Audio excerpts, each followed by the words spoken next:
deep stable of arms out there in the bullpen for Coach Dawn Simmons, but I think you have to say it starts with Dorsis. And that's certainly a great problem to have for any coach when you're just so deep in that pitching column.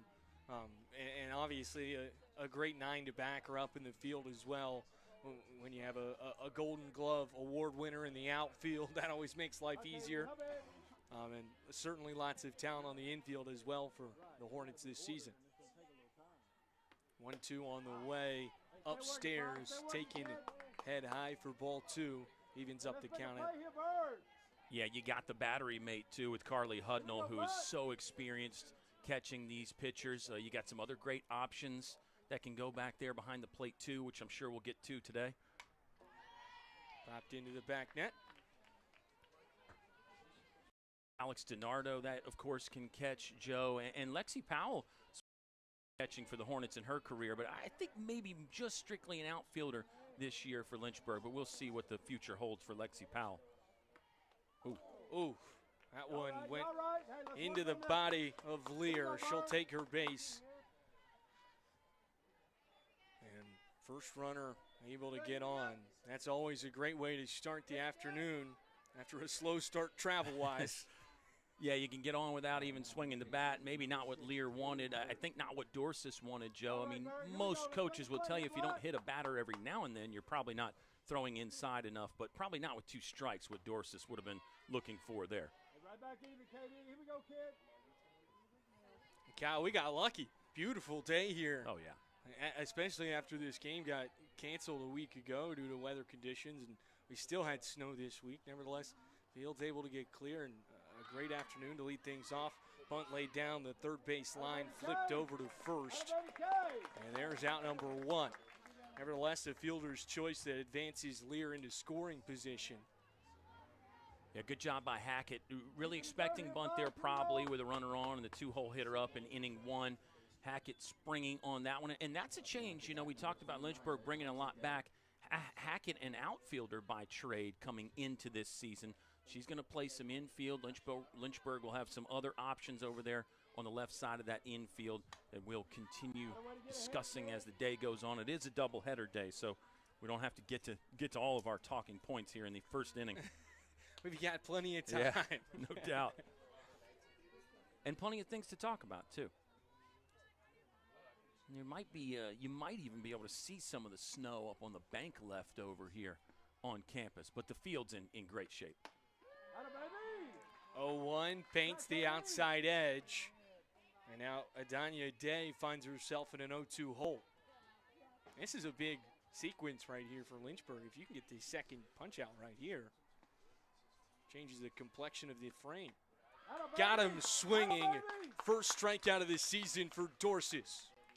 First of many. Looked like she took something off there, went outside, and Day just could not hold back. Day, one of those power hitters that you want to be careful with, so that's a good get there for Dorsis, and you get the first one of the season against their 3-hole hitter. Popped up, out to left field. And a can of corn for Lynchburg. The Pacers leave one runner stranded in scoring position. But Lynchburg escapes in the first frame. The Hornets up to bat when we return in the bottom of the first.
And we welcome you back into the broadcast booth here at Moon Field. The Hornets will start their batting order with Lexi Powell, Carly Hudnall on deck, Sarah Watts in the hole, Barnes in the cleanup spot, followed by Hackett, Terrell, Hodges, Taliumtua, Thompson, and as you just saw, Dorsey starts in the circle for Lynchburg. First pitch swung through by the fifth-year Golden Glove winner in Lexi Powell, as she steps back into the box from the right side.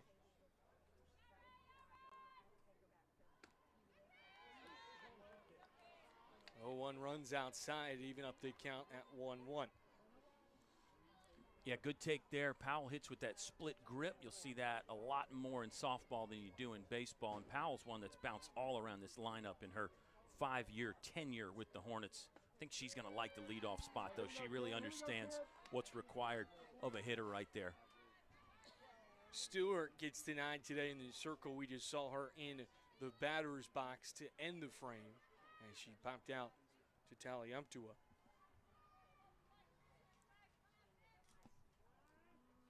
One-two pitch, time called.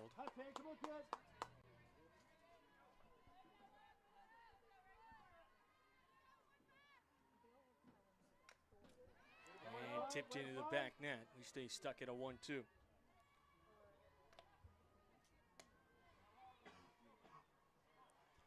Really excited to see how the bats catch here in the opening frame for Lynchburg. Obviously, there is somewhat of a adjustment period as Powell shoots a grounder over to second, scooped up and flipped to first, 1 up, 1 down after the 4-3 toss. Yeah, good play by Marissa Fuller there. You're right about the bats, though. Lynchburg started really swinging it well last season, beginning of the year. Bats kind of went cold midway through the season, Joe.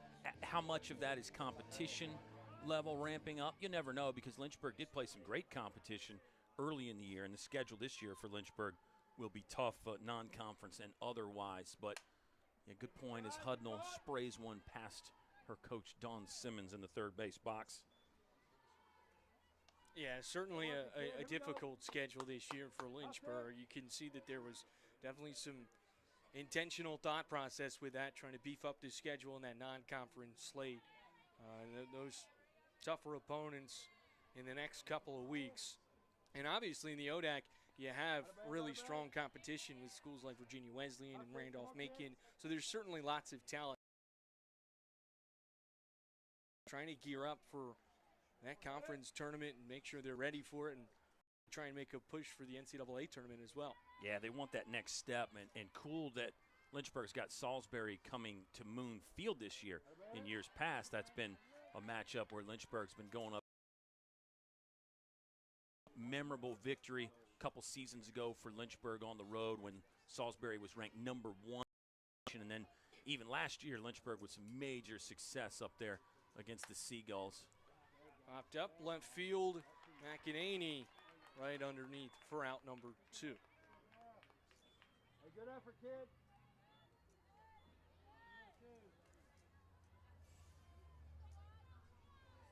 That will bring up Sarah Watts. If you don't know her name by now, you will by the end of the season.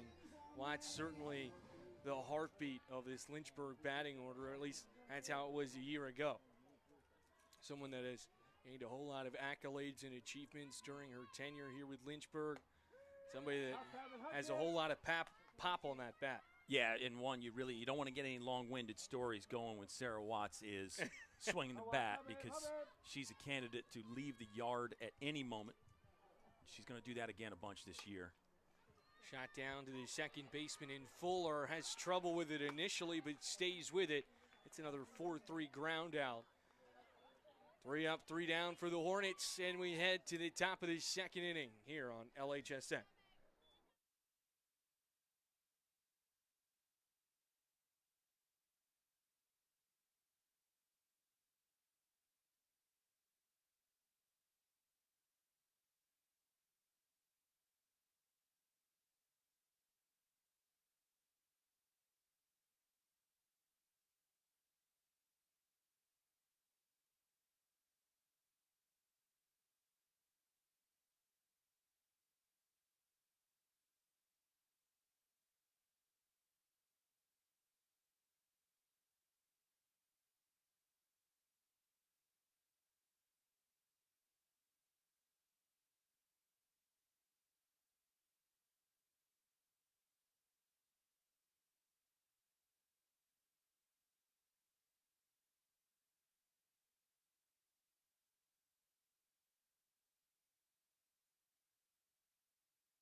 And we welcome you back into Moonfield. Joe Brennan, Kyle Haney here on behalf of LHSN. It's opening day here at Moonfield as the Lynchburg Hornets play host to the William Peace Pacers. A scoreless first inning for both sides. And here to lead things off in the top of the second will be Megan McAney. Dorsis, really, she's one that she's going to be unbothered with runners on base. I think that's obviously a great trait for any pitcher to have, Joe. But you saw that even in the last inning. Runner gets on, she hit a batter completely unfazed. There's a little soft liner that Hackett has no problem with. A hot corner with some early action here in the top of the second inning. A great day from Dorsis aside from her opening pitch and went into the arm, or I should say opening batter faced, as here's a grounder over to Thompson. Shot over to first, 2 up, 2 down. Yeah, quick work right there, and really, how good is that when you can change speeds in the zone? You're going to get that softer contact, and I think that's exactly what you saw in those last 2 swings. Hitter thinks it's a fastball, just slightly a little bit slower, enough to miss the barrel and get those soft contacts to the left side. So Lacey Smothers retired. Now Dorsis to face Shelton.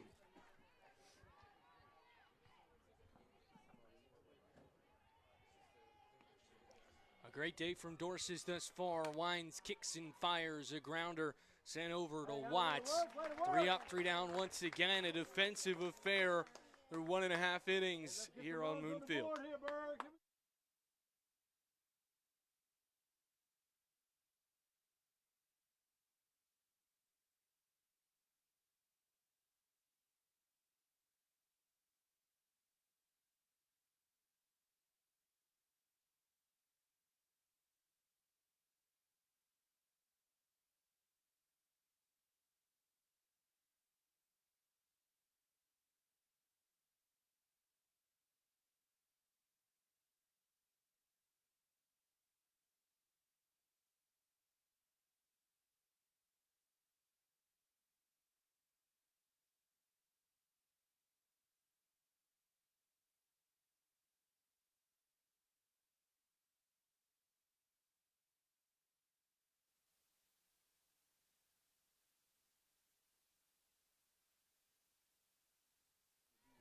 And we welcome you back into Moonfield. Joe Brennan, Kyle Haney.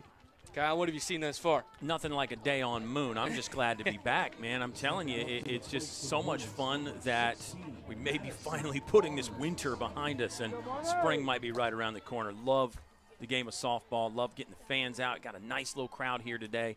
On the field, maybe what you might think for the first games. Maybe worth pointing out, too, William Peace is 1-1. They split with Guilford, so it's actually not their first action.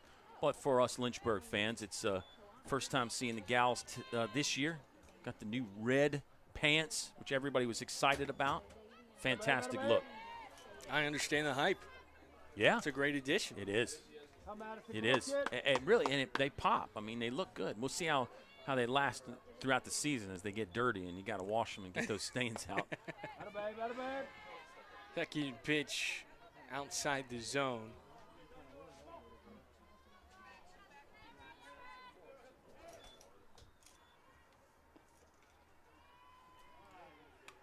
Tipped into the back net. Count moves to 2-1. Yeah, so Madison Barnes here, a high school teammate of Sarah Watts. If you didn't know, really a true power hitter in her own right, but great barrel control and accuracy too that maybe most power hitters don't have. There's some power. Can't keep it in play. Rolls out to foul territory.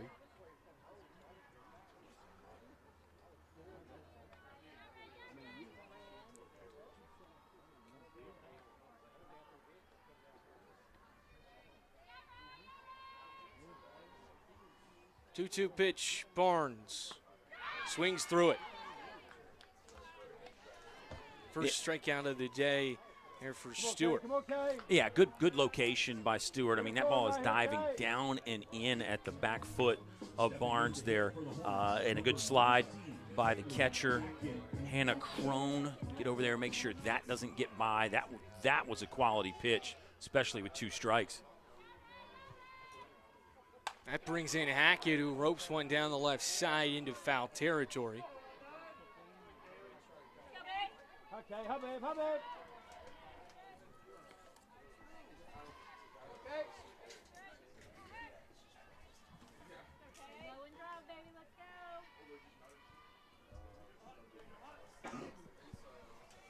Oh, 1 on the way. Once again, sent down foul. This time down the first baseline. And Hackett quickly finds herself in an 0-2 hole. Yeah, Hackett's that kind of a hitter, though. She wants to come in and ambush fastballs over the plate, really jump on a pitcher early. And when you're not the leadoff hitter, you can do that. Good eye on that one that really wasn't competitive out of the hand from Stewart. So she got Barnes on that down and in pitch last at bat. Let's see if she tries something similar with Hackett. That outside pitch there, 0-2, may have been a setup. Downstairs, taken for a ball. Still waiting for the first hit of the afternoon here in the bottom of the second inning. Reagan Stewart unwinds, fouled off once again. Good at bat here from Hackett just to stay with it, try and find a pitch she likes. Yeah, you really got to like that. Get some information, see multiple pitches. You're giving the rest of the lineup and the team more information on Stewart as well. 2-2. Taking head high, and the count runs full. Yeah, quality at bat. It's always interesting for a hitter when you swing early and then you have to take 3, 4, 5 pitches in a row, something like that. You couldn't take 5 pitches, but you know what I mean. Payoff pitch, popped up shallow right field. Lear has a beat on it and tucks it away for the second out of the frame. Hey, good at bat, kid. Good at bat. Here we go, AG. The Hornets making great contact thus far and just haven't really been able to place it in the right spots. Yeah, can't really get anything on a head-high line drive just yet. We've seen the ground balls and some balls lifted. I think the better contact's going to come. You could see as Hackett's going back to the dugout, she shared a word with Anna Grace Terrell. Lefty here for Lynchburg, so that'll be a different look. Hudnall was left-handed as well. Stewart catching the edge there. That's another thing. You got to find the umpire's zone here in the early innings to figure out what you're going to get behind the plate or with the calls. Grace Terrell, the designated player here today for Lynchburg Hornets, a utility player really for the Hornets. Don Simmons and company can plug her in a whole lot of different spots. Grounder that runs foul down the left side. In her senior season, Anna Grace has really had a phenomenal campaign during her collegiate tenure. A second team all ODAC performer. Coming off last year, tallied 27 appearances, 10 starts with Lynchburg. Someone that could also experience a big leap in production this season from a year ago. Yeah, let's see if she's a fixture in the starting lineup this year or not. 2-2 on the way. Taken at the ankles for ball 3. Awfully close there. Anna Grace Terrell, a true utility, as you said. I mean, she'll jump in pinch run at times. She can play almost any position and always going to give you a quality at bat, too, from the left side. 3-2, sent out to right field, and a catch made from Lear. Back-to-back innings, 3 up, 3 down for Lynchburg as we head to the top of the third inning.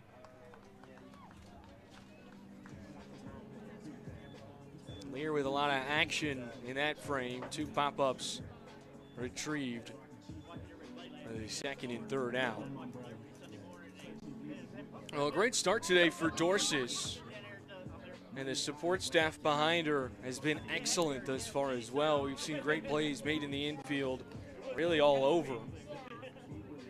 Yeah, solid work defensively. We got to see Georgia Thompson flash the leather a bit there at shortstop. That was one of the true position battles for Lynchburg last year and this year. You've got Jessica Strickland, who is so talented and capable, but Georgia Thompson going to get the nod at shortstop, at least today anyway. Hackett moves from the outfield to the infield. That left side in softball, Joe, as you know, is just a cavalcade of activity, and you got to be quick over there. You cannot afford a bobble as a third baseman or a shortstop, even at the D3 level. It's just players move too quick, and that again is always such an important part of any softball team, but especially for Lynchburg. How does that left side perform? And they're going to get a lot of work. Dorsis pitches to contact. Charlton pitches to contact. Yes, they can strike people out, but more often than not, I think they want to get early contact, first or second pitch, and there you go, right on cue. Marissa Fuller over to the hot corner, and it's a 5-3 ground out to begin the third inning. Yeah, and not to belabor the point, but I think that's really what Dorsis wants. She wants the at-bat to be over in 3 to 4 pitches, which means you've either grounded out or she struck you out. She doesn't want to waste a lot of pitches, especially early in the year. Manage the workload a little bit. So pitch to contact, go after hitters, and see how that works. Trust your stuff in the zone. That takes us to the bottom of the order for Caroline Birdsall, a sophomore out of Virginia Beach.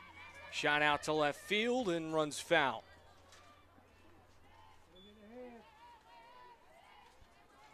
Speaking of the left side, left fielder Alyssa Tulliumtua, I mean, she is as good as anybody. She gave us a lot of highlight reel Sports Center type catches last season, and she nearly got to that one before it looped foul. 0-2. Good spot, good spot. Outside for ball one. Stay working here, 5. Come on, kid. Birdsall hit just under, a tick under 300 last year. Hit 294 in her 16 games played, 17 at-bats. So a small sample size during her sophomore campaign, but a good one nevertheless. A check down the first base line. They'll say she did not swing.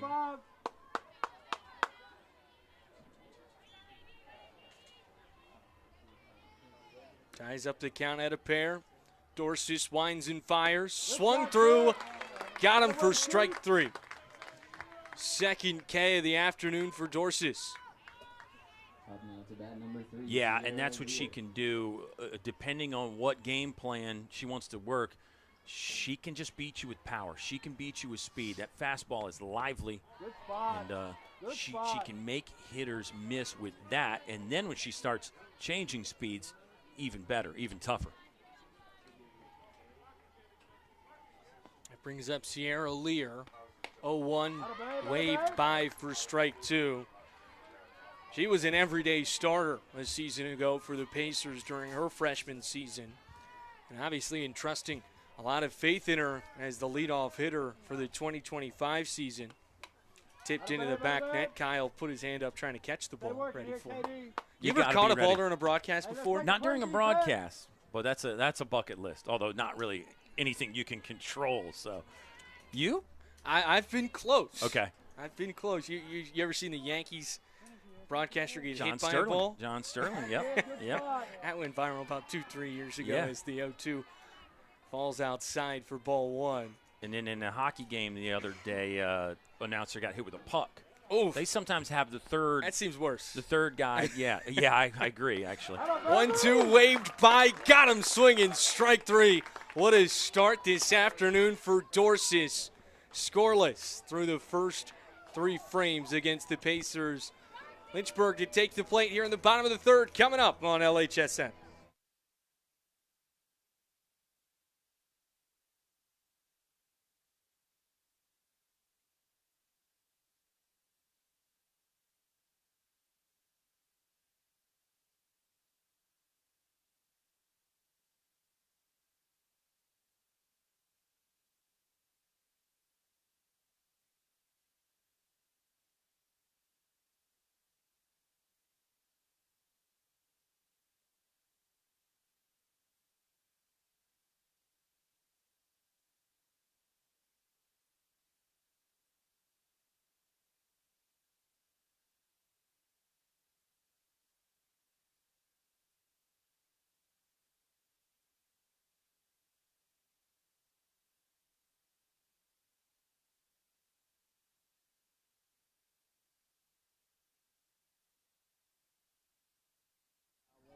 And we welcome you back into Moonfield. A beautiful afternoon here in the Hill City. Sunny and 50 degrees. Can you believe it? Puxatawny Phil must have been wrong. I hope he was wrong. I hope we don't have another dose of winter. But, yeah, nothing like being on the ball field. Baseball, softball. It's the American pastime, Joe. It really is. I love it. It's great being outside watching guys and gals play ball. This one smacked down to the hot corner. A quick glove and a toss to first. Data Smothers connect for out number one. I mean, Lynchburg has really hit the ball well today, but no success with it. 3 up, 3 down in every inning so far. We're down to the 8th hitter. Yeah, good swings, though. You're right. Good swings. Bree Hodges, again, jumping on an early count fastball. I think you got to love that approach. If you're Dawn Simmons, you're telling the ladies, hey, let's keep with that. Stay with the approach. Keep getting good hard contact. Taliumtua, another left-handed hitter. A good mix of that for Lynchburg between right and left, so never makes it easy on the opposing pitcher. Taliumtua in her junior season out of Yorktown, Virginia. Last year was a college sports communicators academical district selection. 2-0 pitch, well inside. And a good spot to be, up in the count, 3-0. Yeah, first time really I think that Stewart has fallen behind, or at least woefully behind, a Lynchburg hitter. Let's see if Taliumtua's got the green light or not. Holds off, keeps the bat at her shoulder for strike number one. The off-speed pitch just went right down Main Street.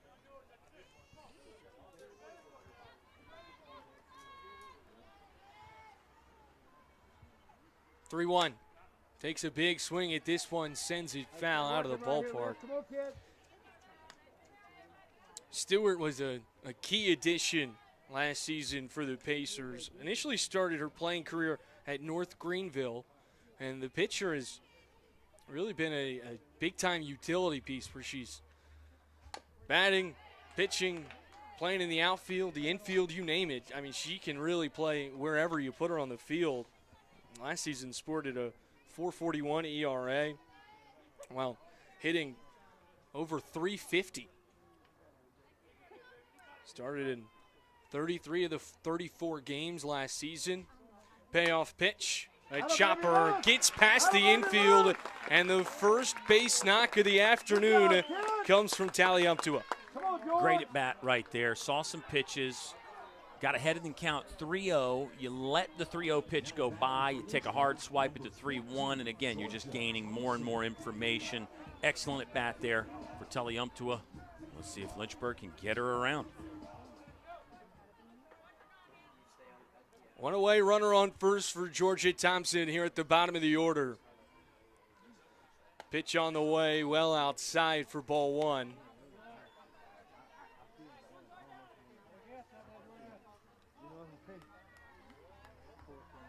One thing that should be interesting to see is this is a Lynchburg team that has a whole lot of speed on this year's roster.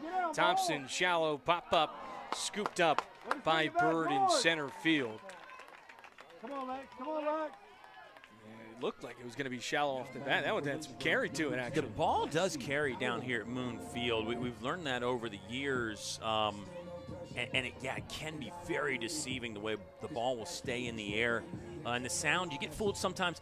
I think, honestly, because the road is so close, Joe, I think you don't get the true sound with the bat quite as well, so you don't always hear exactly how good the contact was. There's the running game you were mentioning.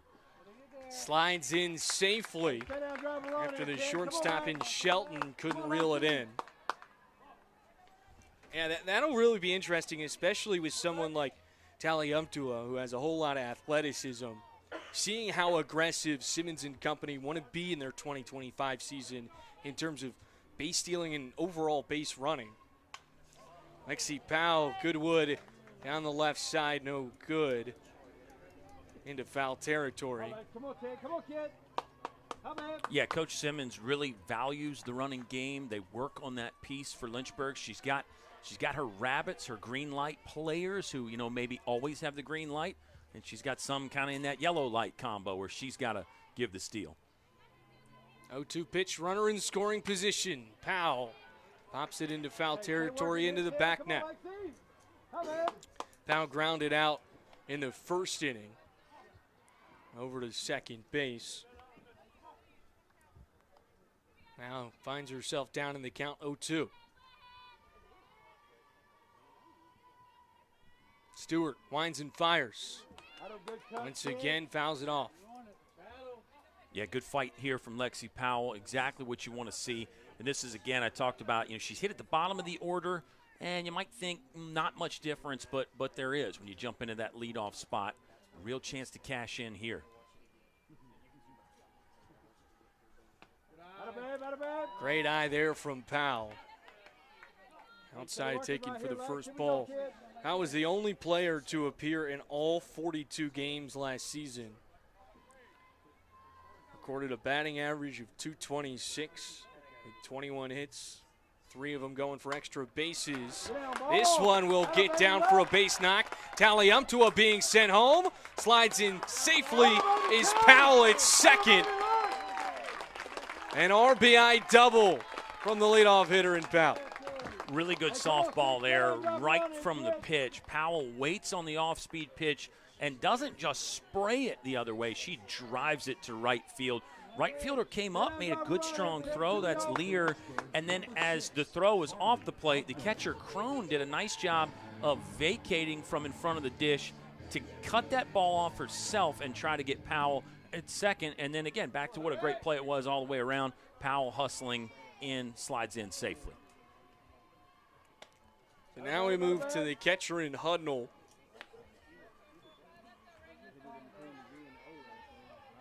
Batting from the left side, takes the first one high. 1-0 count with his speedster over on second. Tries to lay down a bunt. This one into foul territory. Hey, stay working here, Six. Come on, kid. Yeah, Hudnall favors that slap hitting approach, and she will bunt. Now with 2 strikes, she'll probably just stay back and swing, although sometimes we'll see her go with the slap with 2 strikes as well. Hudnall, a great campaign a season ago. Was a first-team all-conference selection for the Hornets. Here is Slapper down the third base line, scooped up by Day.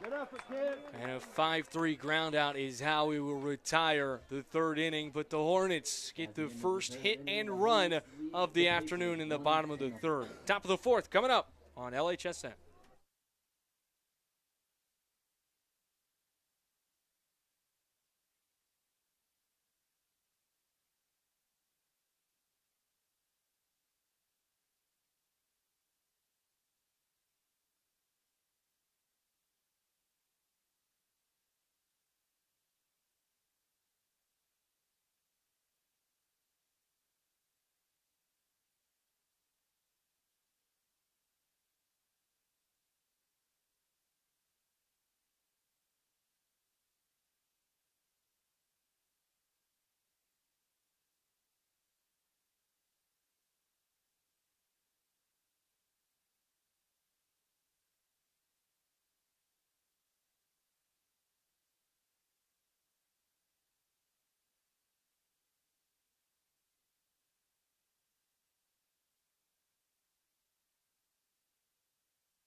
And we welcome you back into the broadcast booth here at Moonfield. Joe Brennan alongside Kyle Haney.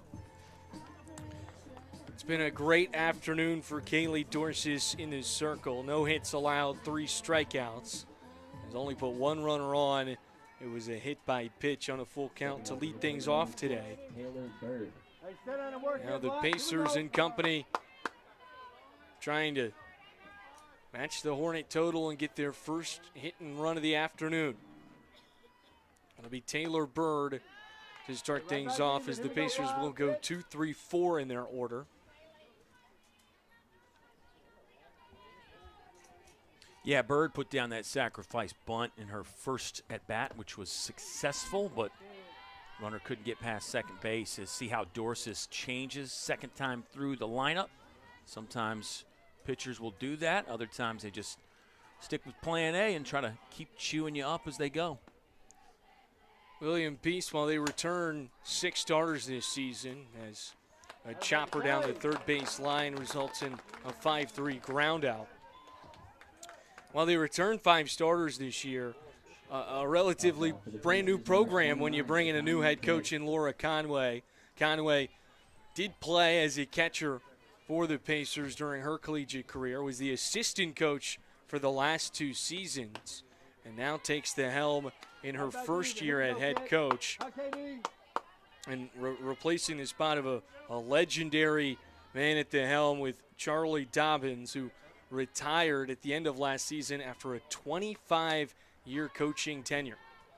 Yeah, Coach Dobbins was one that you would always hear about, his success and his just overall approach to the game. I think very well thought of among his peers and also players.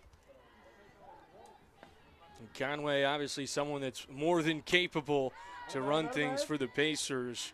She was a stud, is probably the best way to put it, when she played for William Peace. Someone that was an all-conference selection as a catcher. She had a year where she bat .444. Stout.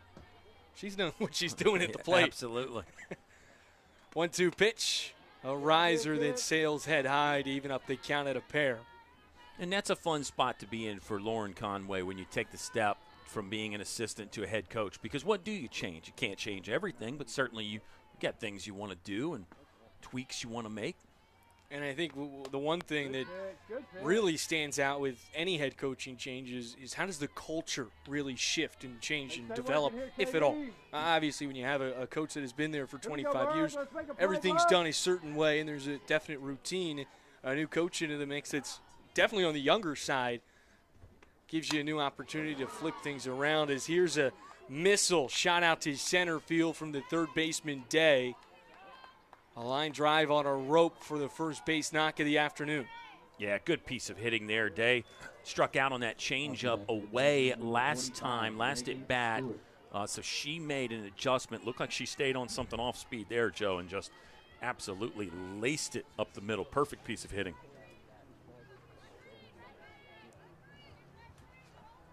Stepping in from the right side, McEnany. Watches the first one roll by for strike number 1. Last time we saw her at the dish, it was a pop-up down to left field to retire the first inning.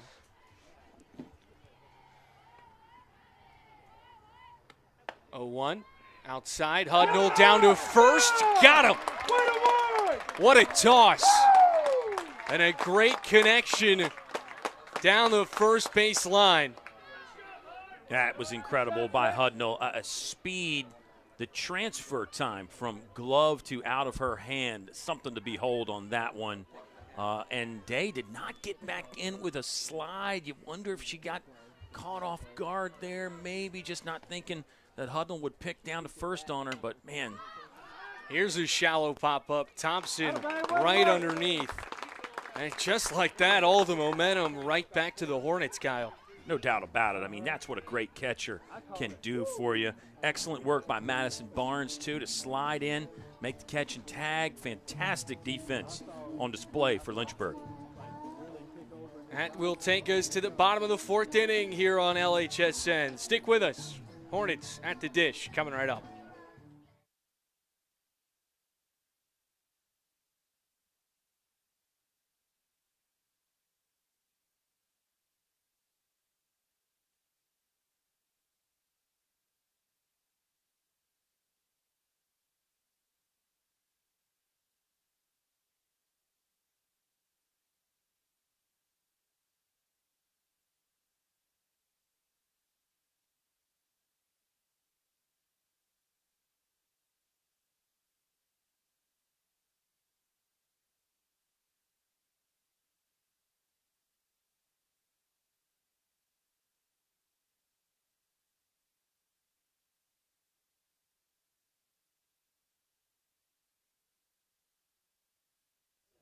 And we welcome you back into Moon Field.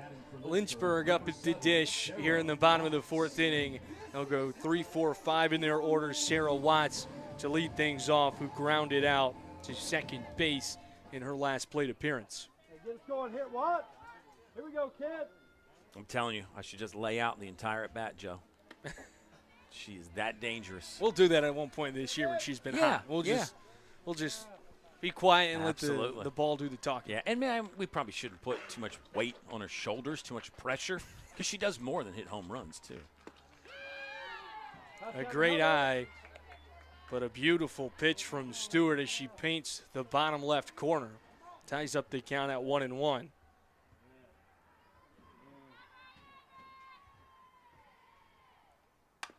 Watts, a chopper right down the center. And Lynchburg, the bats are starting to wake up a little bit for the Hornets, Kyle. They really are. Again, I think you just get more and more information on Stewart. That information gets passed along throughout the dugout. You see what she's trying to do, and you work with your strengths as well. And Sarah Watts, again, not just a home run hitter. As mentioned, she can do that too. She can rifle balls through the infield on the ground. Now with Watts on first, Madison Barnes in the cleanup spot. Here takes the first pitch for a strike from the right side of the plate. She was also a second-team all-conference selection a year ago, where she hit .333. And that one flirts with a line, but falls foul. Good effort, Madison. Here we go, kid. That's one, if you can keep it in fair territory, you might even have a shot to send Watts home. Yeah, Watts' speed. I think she would have been a threat to score on something like that. But Barnes a little out front, did strike out on a fastball in, I believe, last time. So that's in your head here as a hitter. She going back in on me with 2 strikes now. 0-2. This one sent over to the second baseman in Fuller. Tries to get the double play, but Watts slides in cleanly just in time. But I will say, Barnes has been the only player to strike out. Everybody else on this team, regardless hit or not, has made contact with the ball, and good contact at that. Yeah, good point. You take some confidence away from that. Hackett going to try to bunt. And there goes Watts. Ball gets past the infield. Thought about turning it into 2 stolen bases, but pumps the brakes. No need to be overly aggressive with only 1 out on the board in scoring position.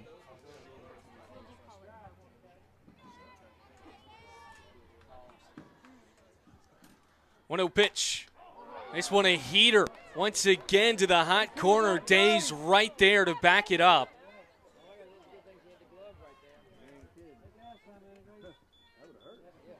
Yeah, hot shot. Back to why they call it the hot corner and why the game of softball in that regard just brings so much excitement. Because, I mean, how many tenths of a second off the bat to the glove there, Joe? I mean, I don't know. I don't know if I've got that reaction time. No. It's the reason why we're up here. Good play by Day. That was outstanding. 2 away, runner in scoring position with Watts over on second. Anna Grace Terrell popped out to right field back in the second inning. Takes the pitch outside, 2-0.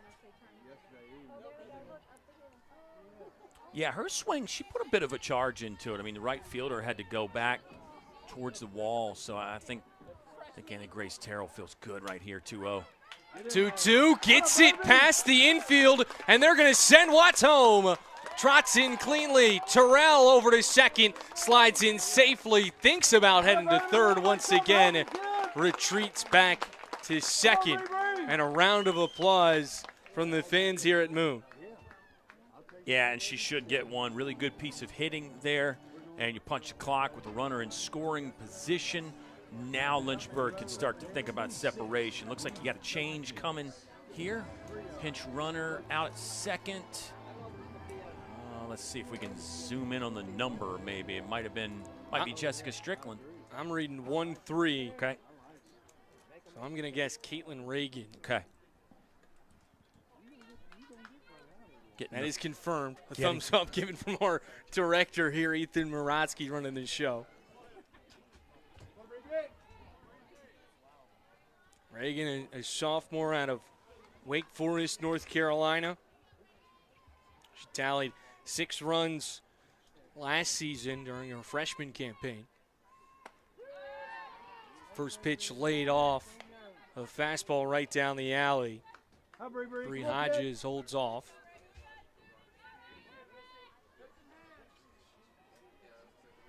The 0-1 from Stewart.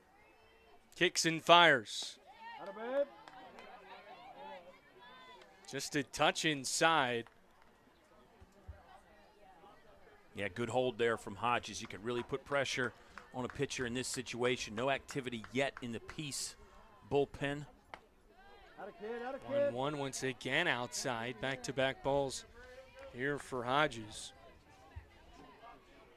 She's got some flash when she steps back into the box. You see that little twirl she's got going on? Yeah, love the confidence. 2-1 on the way. Once again, can't find the zone. 3 consecutive balls from Stewart. I would definitely say it's a sign that she's loose too, Joe. I don't. If you get tension and tightness, I'm not sure you can do that. You're probably right. 3-1. Just a tad downstairs. It's a 5-pitch walk, and Hodges will take her base. Yeah, again, now you can really start to lean on a pitcher. Alyssa Telliumptua singled and scored the first run of the game. She must be seeing it well. And if you're William Peace, you're starting to maybe think about other options at this point, as Coach Dawn Simmons might be making a change again. It's another change on the base paths. So over at first, the Hornets will turn to Layla Lightson.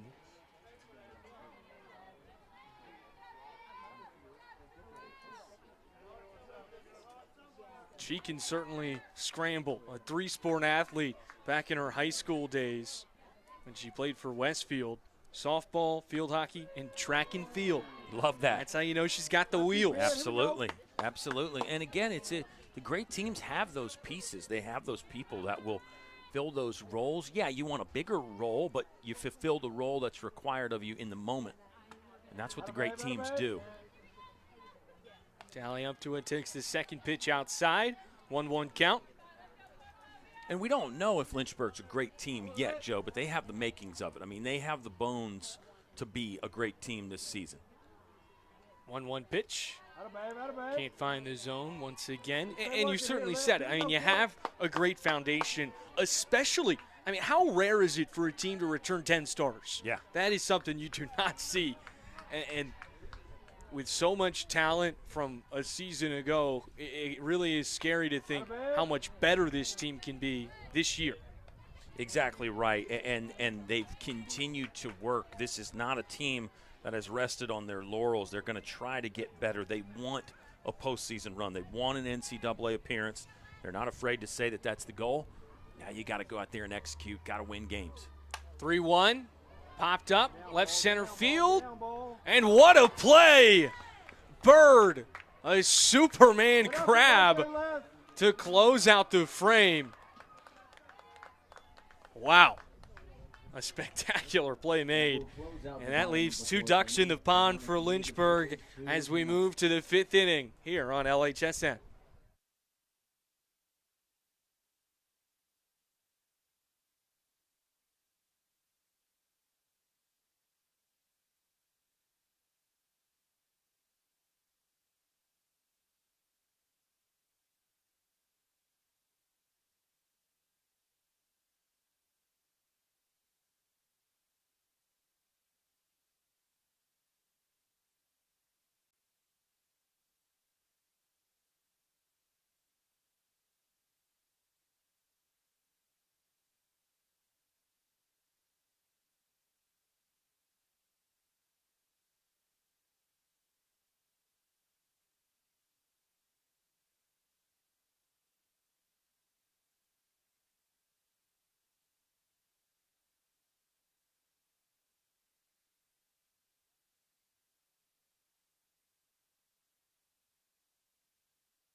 And we welcome you back into Moonfield. It's the Lynchburg Hornets playing host to the William Peace Pacers in their season opener. The Pacers already have played 2 games this season against Guilford. They split those 2 contests in relatively high-scoring fashion as well, I might add. I think one was a 13-11 Peace win and a 9-8 Guilford win. So, yeah, that's sometimes early in the year you think low-scoring games because you feel like the pitchers might be ahead of the hitters, but obviously not always the case. This one sent out to center field and drops down for a base knock after Hodges couldn't get there in time. The bat's starting to wake up really on both sides now. Yeah, that's one Dorsis isn't necessarily going to hate because I think she made a good pitch and it was soft contact, but you'd rather that ball be caught just kind of right there in the triangle, in the void. Good run. Let's see if Peace can mount something here, get some momentum. Macy Smothers keeps the bat on her shoulder for strike number 1. This is a William Peace team that comes in to the 2025 year ranked 8th in the USA South preseason poll. Pfeiffer checked in at first, popped up right there to make the play. Coming down from the hot corner, Kaylee Hackett read it like a book the whole way.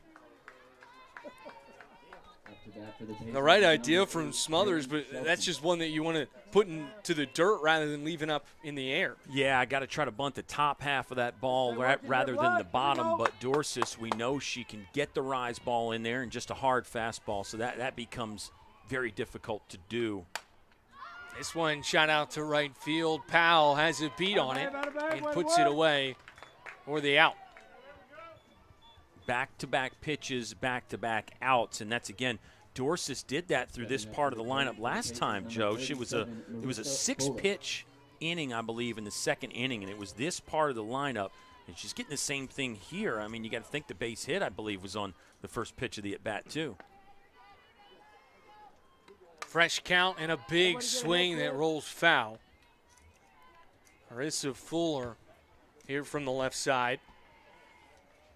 Another one, first pitch swing, so if you're Dorsis and Hudnall and the Lynchburg coaches, you got to file that away and realize William Peace is going to an ultra-aggressive approach. I mean, they're swinging at everything. And you can't really blame them the way the bats have really picked up here in the last 2 innings. Nevertheless, still looking to earn that first run of the afternoon. 0-2 on the way. Well outside, Dorsis just trying to induce the swing. That sweeper just came across the plate. But you're right about William Peace. I mean, they should be aggressive. Dorsis is in the zone. She's hit 1, walked none, so you really should be aggressive right now. Fuller waves by for strike 3, the 4th K of the afternoon for Dorsis.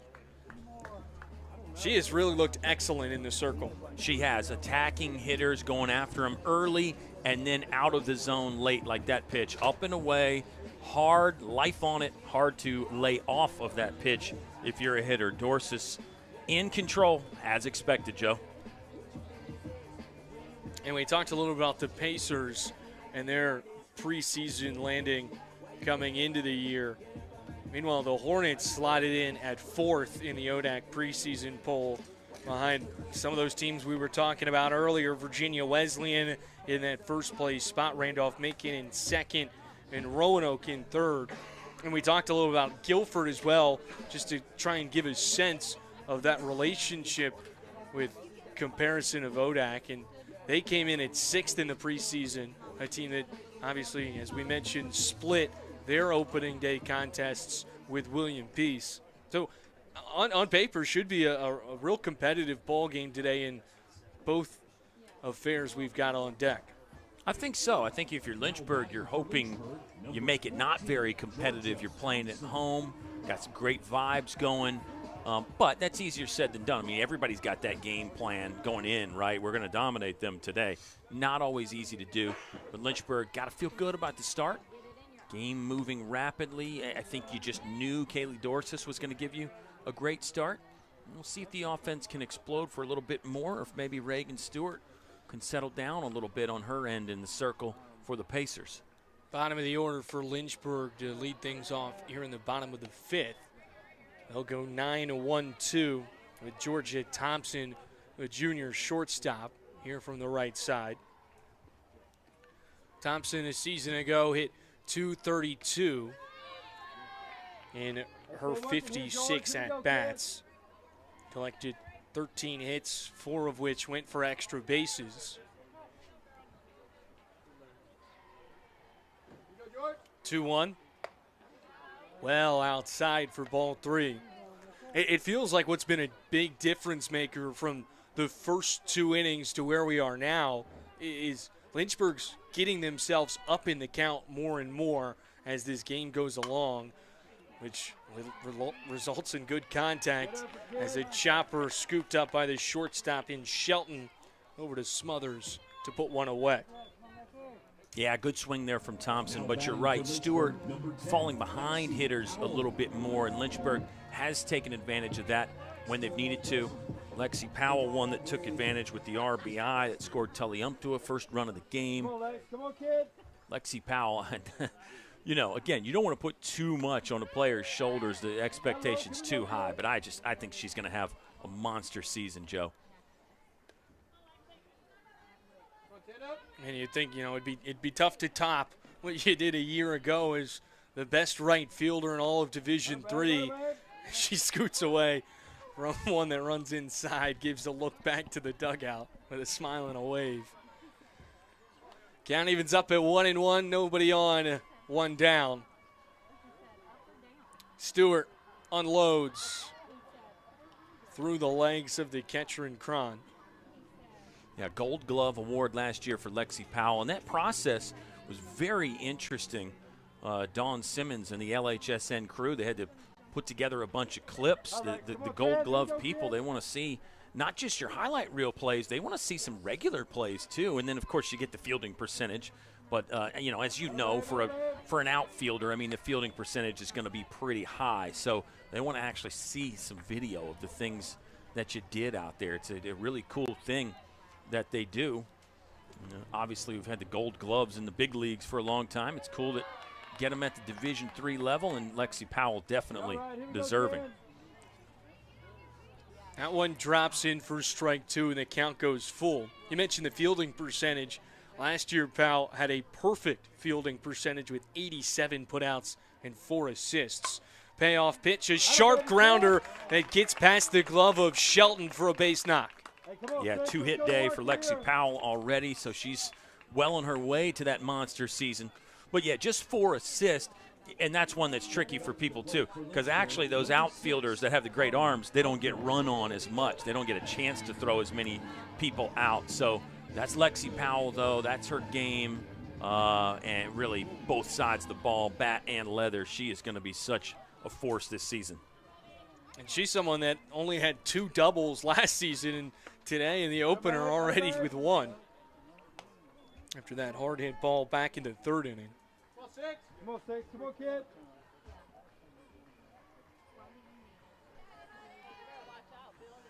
One 1-0 count here for Hudnall.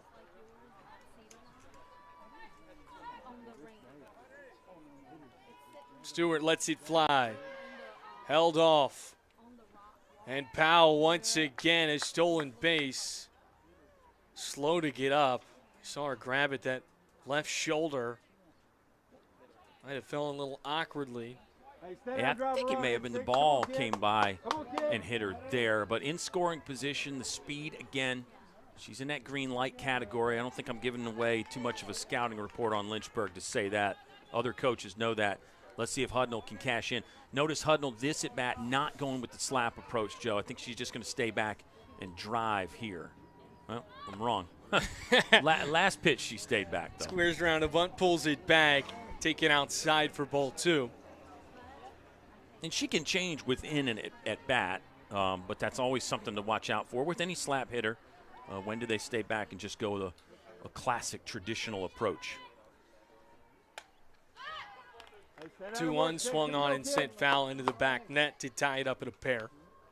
And so she did on that one. And I think with runners in scoring position, maybe that might be your first thought. Although with Powell there, if you get that third baseman moving around with your slap style, then Powell could maybe steal third. 2-2 on the way. Hudnall, sharp grounder, gets past the infield. Powell, nobody even looked at her. Yeah, first baseman cut it off immediately. Never thought about going home with that one. Carly Hudnall, RBI, base knock for the catcher from Rustburg. Love it. That's what Lynchburg needs. They need their best at the top to produce, and hopefully you get the tail end of the lineup to wag a little bit too. Today they're getting a little bit of both, and now they're on top 3-0. Mound meeting for the Pacers to talk it over. It's an RBI single for Carly Hudnall and her first hit of the afternoon. The Hornets up to 6 hits compared to William Peace's 2. After going scoreless in the first 2 innings, Lynchburg has put up 1 in the 3rd, 4th, and 5th. Quality work from Stewart, and you talked about how she can do a little bit of everything she hits as well. You wonder sometimes what kind of a toll does that take on you physically as a pitcher when you don't just get to focus on pitching. And it's common, you got plenty of two-way players in softball, but you just wonder sometimes when you see a pitcher have a good start and then run out of some gasoline, you wonder, does having to hit and run around out there maybe take a little bit of extra effort? It takes a little bit of extra effort, but how much does it take off your performance? Well, she hasn't had to exert too much energy at the plate. 0 for 2 on the day with a pop out to left and a shallow one scooped up by Georgia Thompson at short. Good point. Nevertheless, I think you're right. I agree with you. I think from the mental standpoint, it has a bigger role than from a physical. Yeah, but you're right. I mean, that's the right you bring up the counterpoint there, and that's why this is fun, because we don't know. We're speculating. We have no idea. Lynchburg's a great hitting team. I think that's probably a bigger part than any kind of mental and physical taxing she's gone through. Harold Watts, high fly ball out to left field. McCanny puts it away for out number 2. Yeah, that's one Watts is going to want back. She had a pitch I think she thought she could drive. Not too much visible frustration from Sarah Watts, but here we go. Here comes a pinch hitter for Coach Dawn Simmons. So Coach Simmons never shy about going to the dugout for reinforcements. We've seen it a bunch in this game already. Pinch runners, now a pinch hitter. Well, this is somebody that Simmons told me a whole lot about when I got the chance to talk to her in the preseason. The freshman from Betort County, Virginia? Botetourt. That's Botetourt County. Yep, not far at all. That's where our guy Evan Gates is from. Botetourt County, Lord Botetourt High School. Lord Botetourt was one of those guys that used to pal around with Thomas Jefferson, I believe, although I think he was older than Jefferson. Wow, that's legit, too. Well, Orange is somebody that we talked about Pop earlier. She is someone that probably has the most, if not given a run for the money with Watts.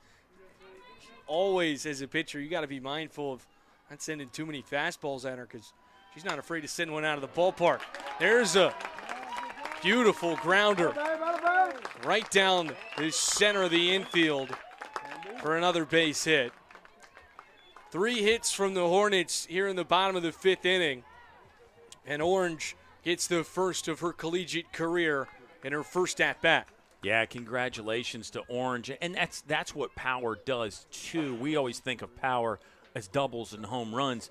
It's hard ground balls as well, and she's going to do a lot of that as well. And I'm like you. Coach Simmons made sure she mentioned Ms. Orange to me as well. She said, you're going to love her. And taller player, got the leverage there. So can't wait to see more. Congrats on the first career collegiate hit. Do you get to save the ball? I mean, in the bigs, they throw that ball out immediately. But I don't know if we've got those financial resources to just give everybody game balls away willy-nilly. But Coach Simmons will do something nice.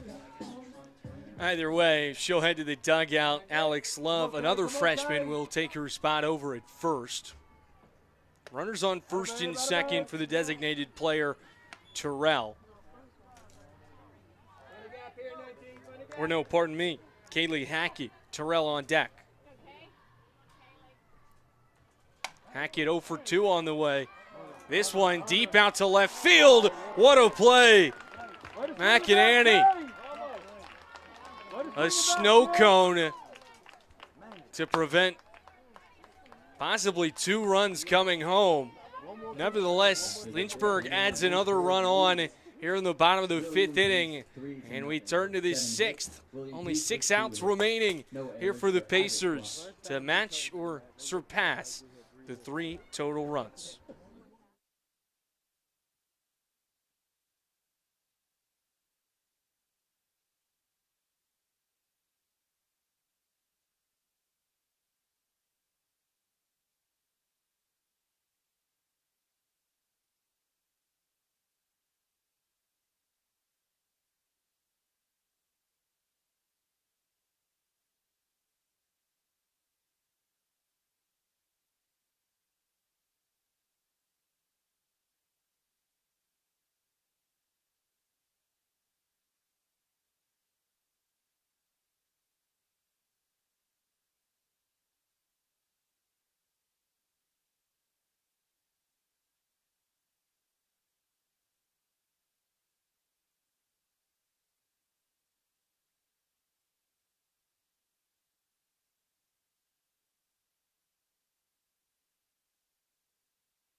And we welcome you back into Moon Field. 3-0, Lynchburg out in front.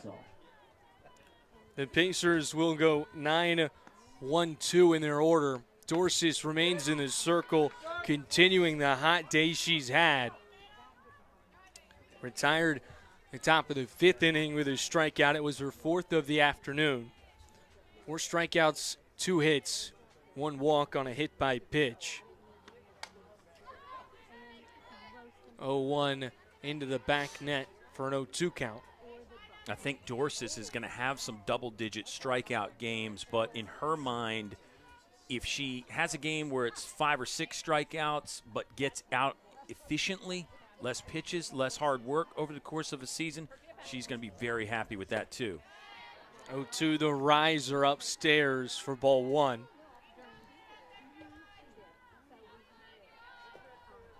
And she just has so much that she can give you as a pitcher.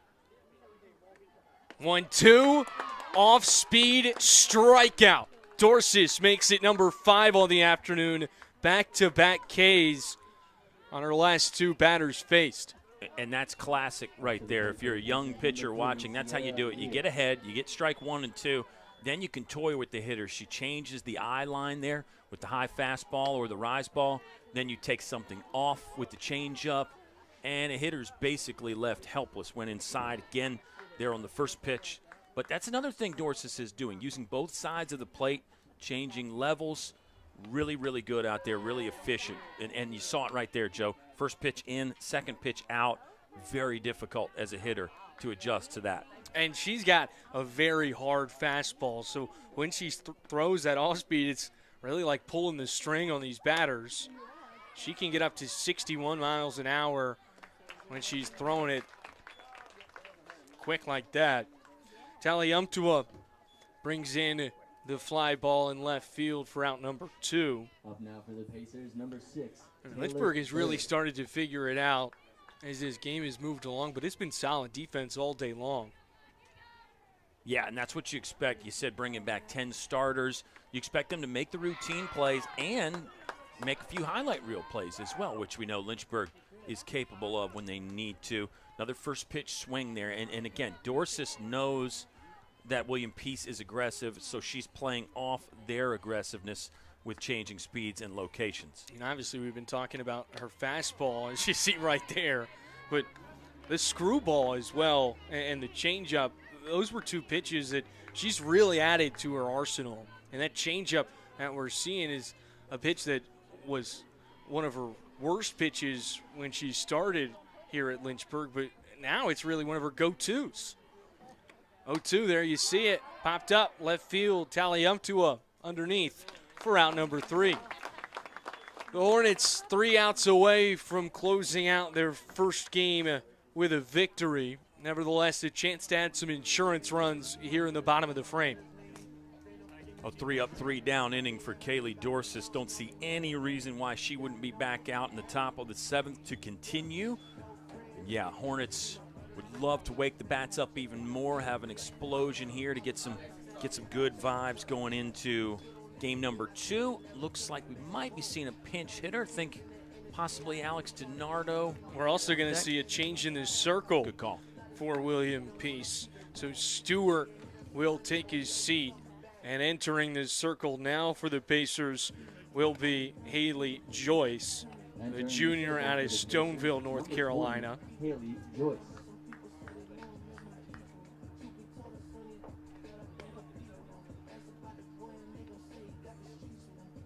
Joyce last year sported a 3.1 ERA in her 15 appearances in 2 starts. Allowed 48 hits, 17 earned runs, and 9 strikeouts and 9 walks. One appearance earlier this year where she threw for an inning and 2/3. Allowed 6 hits and 5 runs during those 5 outs. Yeah, so she'll look to change her season right here, turn things around, rectify some of those not so great numbers. It will be Alex DiNardo pinch hitting for Lynchburg. We love DiNardo, one of our favorites working with us on the LHSN crew, and another one with a lot of experience for Lynchburg. Joe, you're going to see her in the starting lineup some this season. She can fill different roles for Lynchburg. Very great to have bats like this you can bring off the bench. A lot of teams do not have this luxury to bring in a senior off the bench, swing it. Fantastic options for Dawn Simmons. DiNardo, the junior catcher out of Moseley, Virginia. He was a stud in high school. Helped her high school squad reach a state and region championship.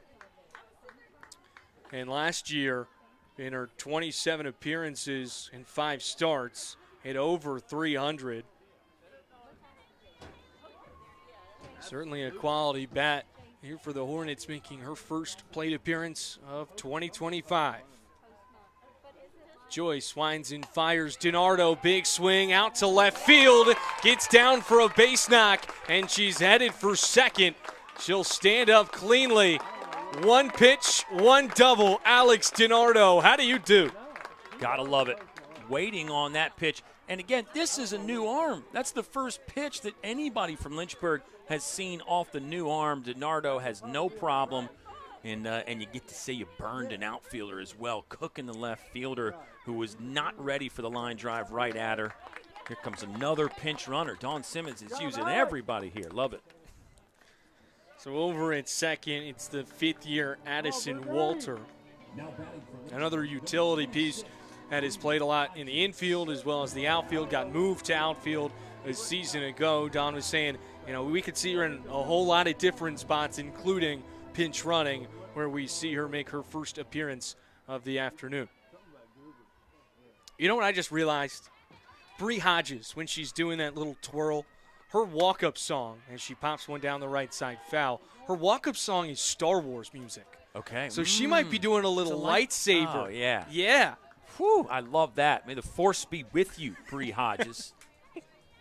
These are not the announcers you're looking for. I think she might be doing some Jedi mind tricks on the pitcher. I think you're right. That's fantastic. That is fantastic call by you. Tipped into the back net for strike number 2. I mean, whatever gives you confidence, right? I mean, you gotta do something. I think sometimes as a softball player to build your own confidence. Call it fake it till you make it. Whatever you want to call it. I mean, whatever gives you the good vibes you need, go for it. I mean, as long as it's within the rules or whatever, right? 0-2 Hodges. Popped out shallow right field. May the force be with you indeed as Hodges pokes one in for a base knock. Now, Kyle. Yes. As a softball aficionado, when you've got runners on the corners, one of my favorite plays in the entire game is when you execute the double steal. Yeah. You send that runner to second. If they make the toss, you send your pinch runner at third at home. Absolutely. You can make that 60 feet in a matter of time before that ball goes back and forth. Absolutely. Do you like that play call here? I love that play call here. And that's, you see the William Peace catcher step out to deliver the signals to the infield as far as what they want their first to third coverage to be. That's one thing defenses are working on a lot, too, because they know you're not the only one that likes that. They know Don Simmons likes that play, too. So you got your call there. You got your coverage. You did see right there second baseman coming in closer behind the pitcher. So that's what you have to be aware of on that. Do you run one of the middle infielders in closer? Sometimes teams will make a snap throw directly to third. You got a lot of options there as a defense to defend the Joe Brennan play, and there it was as she throws back to the pitcher. But now you got two in scoring position. Yep. That's why I love it. Yeah. Absolutely. Worst case scenario, you're advancing a runner to second. Exactly right. Exactly right. Well, it is. Worst case scenario is probably a double play, but in my mind. Yeah. But right, the chances of a double play there are not super likely unless you make a base running blunder, you might say, which does happen, and it's obviously deflating when it does. 2-1 count here for Taliumtua with two runners in scoring position and nobody away. Joyce winds and fires. Taliumtua sends it foul down the left side to tie up the count at 2 apiece.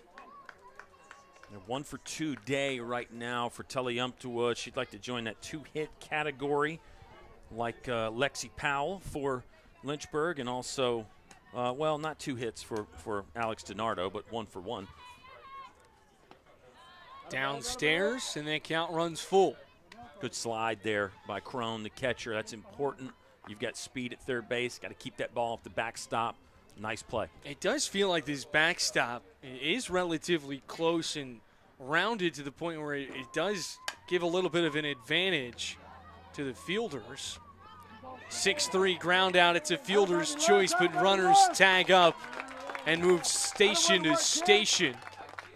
The Hornets will score with Walter coming across the dish. And not to be rude, but actually not a 6-3 ground out. First baseman pulled off there.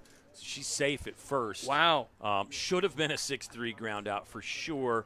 Throw was slightly high, and I think the first baseman, thinking about making a snap throw home, also helped pull her off the bag at first.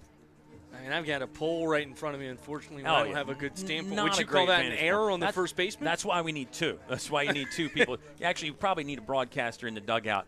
To me, I might give the error to the shortstop because the throw was a little high. And I do think it has to be an error. I don't think it's a base hit there. But I think probably E6. And you know what? Fans can go back and view it on their own. Do we have a replay of that one? Mr. Producer Man is saying no replay. Thought we'd get a look and you could be your own scorer at home. That's always fun, when the broadcaster throws out the "if you're scoring at home" line. Another pinch hitter, Joe. So Zoe Elliott will take the spot at the bottom of the order in place of Georgia Thompson. Still nobody out and runners on the corner. Will they go with the same double steal? You already saw Taliumtua getting on her horse ready to gallop over to second. Yeah, I think we probably will see it at some point. Maybe not this at bat, Joe, but I think you'll see runners in motion again here sooner rather than later. 0-1, Elliott down the left side, fouled off. And what about the consistency we've seen in this ball game? Lynchburg with 1 run in the 3rd, 4th, 5th, and 6th. In a game that had a pretty slow start for the Hornets. Retired their first 8 batters. Since then, have collected 9 total hits. Well inside for Zoe Elliott for ball number 1. Yeah, call that a steady jab if you want to, and now you look for the knockout punch. You've been going with the body blows. Now you're trying to put up crooked number on the scoreboard, really put the game out of reach. Good cut. Way to hide, kid. Tipped away by Elliott. Way to hide, kid. And will send Taliumtua back over to first. The sophomore out of Delmar, Delaware, and Zoe Elliott appeared in 17 games last season, also making 3 starts. Had a .250 batting average and just 16 at-bats. 1-2. Crank down the left side. Foul. Right side part. I got to do the 2 L's in front of my face. You should have blamed our vantage point again here, which, yeah, is less than ideal, but a great press box that we have, relatively new, along with the other improvements and things that have been done here at Moonfield, part of a big renovation package that went on the last couple seasons. Big upgrades and the seating in the dugouts. And Elliott gets her first hit of 2025. It's an RBI single, and the Hornets out in front by 5 runs. Well, we said they'd be looking for some insurance here in the bottom of the 6th, and they've certainly found it. Yeah, this is the inning you were looking for, and this is how Lynchburg, I think, is going to win a lot of games, Joe, because the pitching quality at this level is so good that you're not usually, and you can't expect to score 4 or 5 runs in the first inning. Yeah, it happens, but not usually. So Lynchburg, you're going to see this a lot this year, fans, where Lynchburg kind of peppers away at you. I call it the steady jab, and then they start throwing some haymakers as the game goes on. Lexi Powell, she can throw the hands. She can throw the haymakers, too. Already working on a 2-hit performance today. Powell finds herself down in the count 0-2.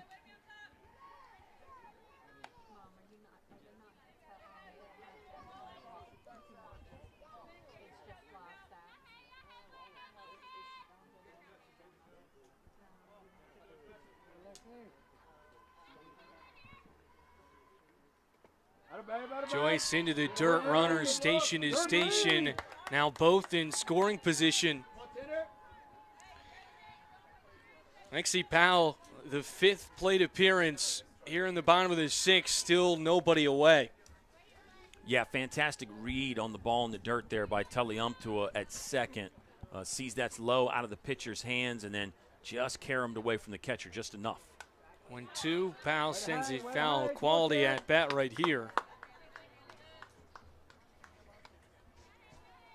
Yeah, Powell's always going to be a tough out. Her first time seeing the new pitcher. Obviously some change there. But Lynchburg really loving what's happening here in the bottom of the 6th. If you score a bunch, you might consider giving Dorsis a rest for the 7th. Foul. Hard hit ball down the left side goes foul. Would you think about a drag bunt down the first? Would. I certainly would, because Lexi Powell, we know that's in her toolkit. That's in the bag for her. Yeah, it looks like she wants to swing it, and we got 2 strikes. But, yeah, drag, push. Got some options there for Lexi Powell in the bunting game. 1-2, head high.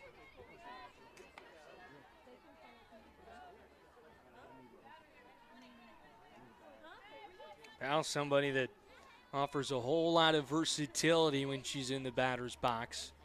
As you mentioned, a lot of things in her bag. And that can really affect a pitcher when you have somebody that can put power, that can bunt, that can slap, that can do everything you ask of them. Yeah, I think with the situation with a runner on second and third, probably less likely bunt. And then now, of course, with 2 strikes. It's been 2 strikes for a while, but probably not there. But you never know, and those are the really fun ones when you do have somebody put down a bunt with 2 strikes. But, yeah, all indications are that Lexi Powell's going to swing here. If it was just a runner on third, maybe. But you want a clean single to the outfield that scores both or even an extra base hit potentially. Sack fly also in the realm to try and get both of these runners home. But ideally, he'd like to get something into the outfield. 2-2. Well inside, and the count runs full. What an at-bat right here from Powell. Yeah, she's fouled balls off different directions, which tells you that a hitter is working. It tells you that a hitter is really trying to stay alive. And let's see if all the hard work pays off. Payoff pitch.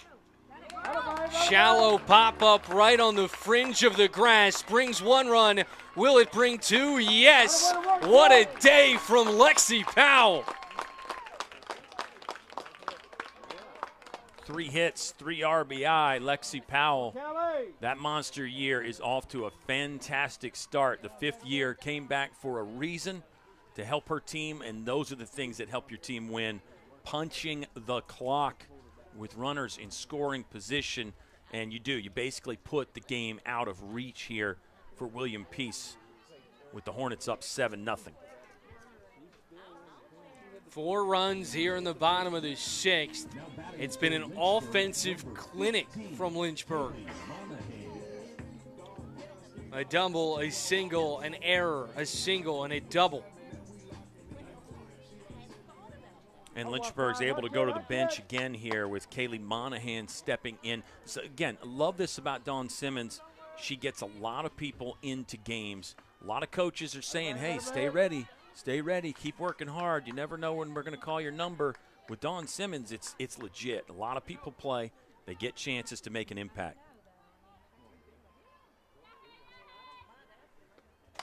Monahan, hot ground ball down the left side. It's going to be an RBI double. Trots into second. What a way to start this season. Everybody's having a good time out there.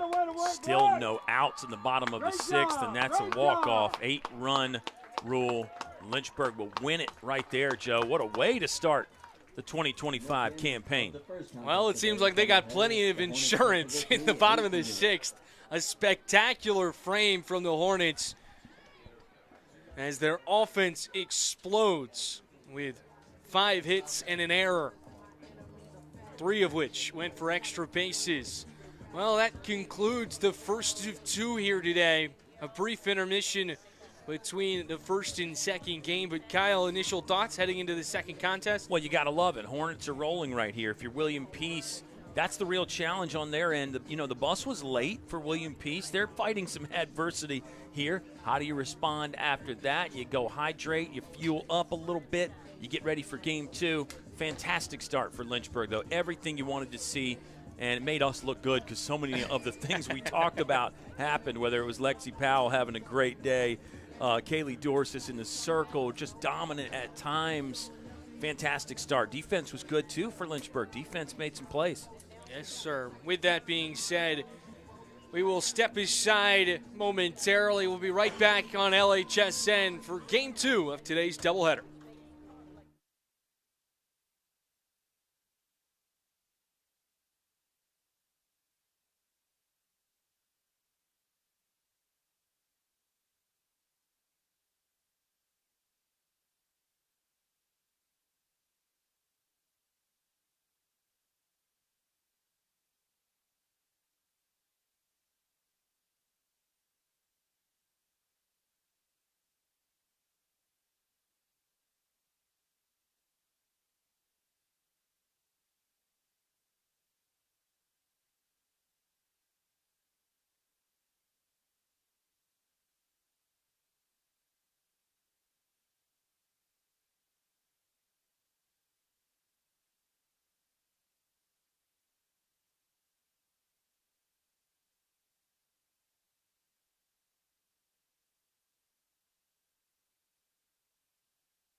All right, welcome back, softball fans, to Moon Field on the campus of the University of Lynchburg.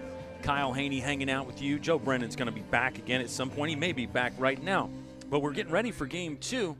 The second game of the doubleheader always sneaks up on us a little bit. Here's a little recap from Game 1 for you fans. Lynchburg wins via the 8-run rule.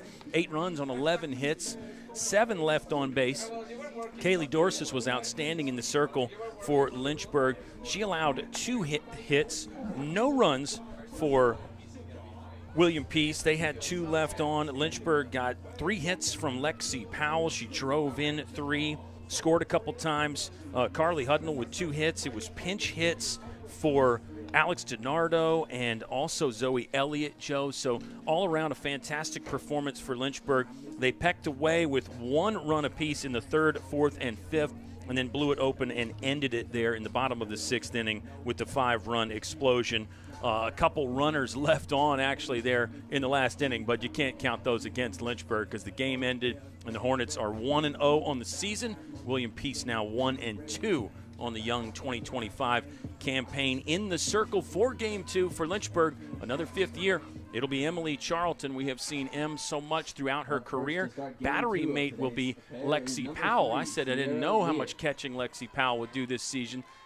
She's back there right now, and here we go. First pitch. We are underway at the corner of Lakeside and Hopwood. That is a strike. Lynchburg has made a couple defensive changes in addition to Powell being behind the plate. Zoe Elliott will now start in right field. I believe the rest of the defense is actually configured the same way. There's a slash from Sierra Lear, the leadoff hitter, right fielder for William Peace. She was 0 for 2 in Game 1. Did get on base with the hit by pitch, first at bat. We'll revisit that Game 1, Joe. Dorsis was outstanding for Lynchburg. As expected, but it's always nice when the expectations are met and those players deliver. Without a doubt. And what was so fascinating to see in that first game is the bats really woke up after the first 2 innings. So it should be interesting to see how it carries over here to the start of this contest. 1-2, soft contact, long run for Sarah Watts coming in from second base, but she will make the grab, and there is 1 out in the top of the first inning. This is Game 2 between William Peace and Lynchburg. And Lynchburg will be back in action at home on Thursday. So looking forward to that, and we'll talk about that one some here as our afternoon progresses.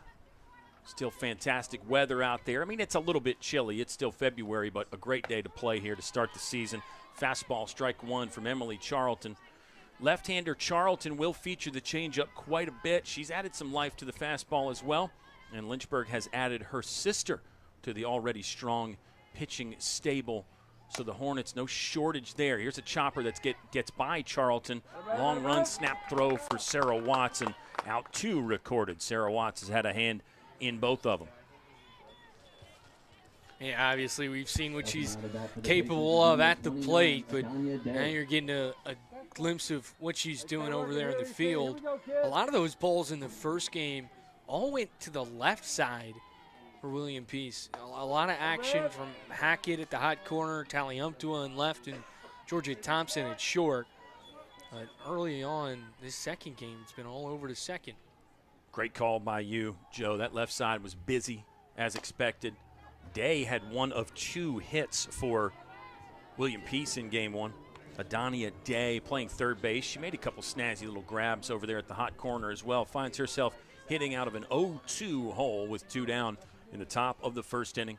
Lynchburg, if you don't know, is in the red pants with the black top, red sleeves. William Peace, green top, black pants. Here's the 0-2. Up and away, probably by design by Charlton. Let's see if she goes to the changeup next. And on deck, Megan McEnany for William Peace. Emily, another 5th year for the Hornets. They've got a whole lot of those. Way to work, Bird. Did take something off of that in the 5th year, got the result she wanted. Soft grounder to the right side. Top of the first is in the books. Let's just stay here and we'll continue to set this one up and recap Game 1. Joe, standouts, I think you mentioned quite a few of them defensively on the left side there. And not just the infield, but Taliumptua made some grabs out there in left field. as the music, the volume picks up here, and the vibe picks up at Moonfield. Yeah, I mean, what else? You hadn't seen some of those players in person. I'd love to get your thoughts on Kaylee Dorsis in the mound. I mean, she, as I said, never really looked bothered out there, did she? No, she looked spectacular in the circle. Feels like there's no rust to really shake off. I mean, the variety of pitches was one thing that really stood out. She started with a lot of heaters. It was mainly fastballs and risers through the early goings, and from that point on, we saw a lot more off-speed pitches, whether that be the curve, the screw, the changeup. But it really affected these batters to where they seemingly had a fresh face in the circle, where you get a good read on a player and you kind of figure them out throughout the contest. It felt like, well, they were able to tally a few hits in the latter innings. It felt like Dorsis really found her groove with that variety of pitches. And with that, geez, yeah, the music really is picking up here. Well, the players said they wanted more volume. That's what we heard in between games. So that's what they're going to get, at least for now anyways. Lexi Powell leads off again for Lynchburg, 3-hit day. Rest of the lineup looks like this. Kaylee Hackett will play third and bat second. Sarah Watts hitting third, playing second. Madison Barnes at first base in the cleanup. Bree Hodges will play center field and hit fifth. Anna Grace Terrell, the DP, batting sixth. Alyssa Tulliumtua in left, hitting seventh again. And Zoe Elliott will be in right field today. She had a pinch hit single. Georgia Thompson rounding out the lineup at shortstop for Lynchburg. 1-1 count for Lexi Powell. Already seeing an increase in velocity from the William Peace pitching standpoint with Kim Bordeaux in the circle. Off speed there. Powell's on that, but a good run in left field to track it down by Megan McEnany. Out number one in the books in the bottom of the first. And we'll bring up Kaylee Hackett for Lynchburg. Yeah, I think Bordeaux's got more life on the fastball, more than we saw from the previous William Peace pitchers. Pacers did use two arms in game one. It was Reagan Stewart who started it for William Peace. and now we're getting the pushback the other way. They think maybe the music is too loud, Joe. The fans at home probably don't want to hear about the music situation at the ballpark, but hey, we're giving you a feel of what it's like out here at Moonfield.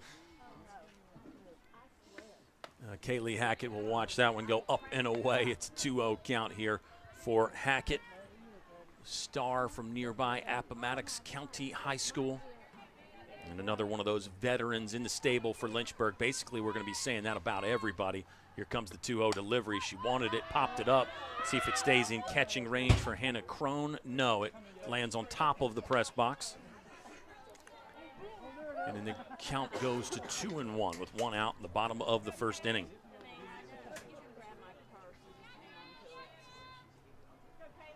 Sarah Watts waits on deck. I would say she lurks on deck. We'll get back to Sarah Watts in a second as Hackett fires this one into right field. Right fielder broke back, then came in. That's Sierra Lear making the grab for out number 2.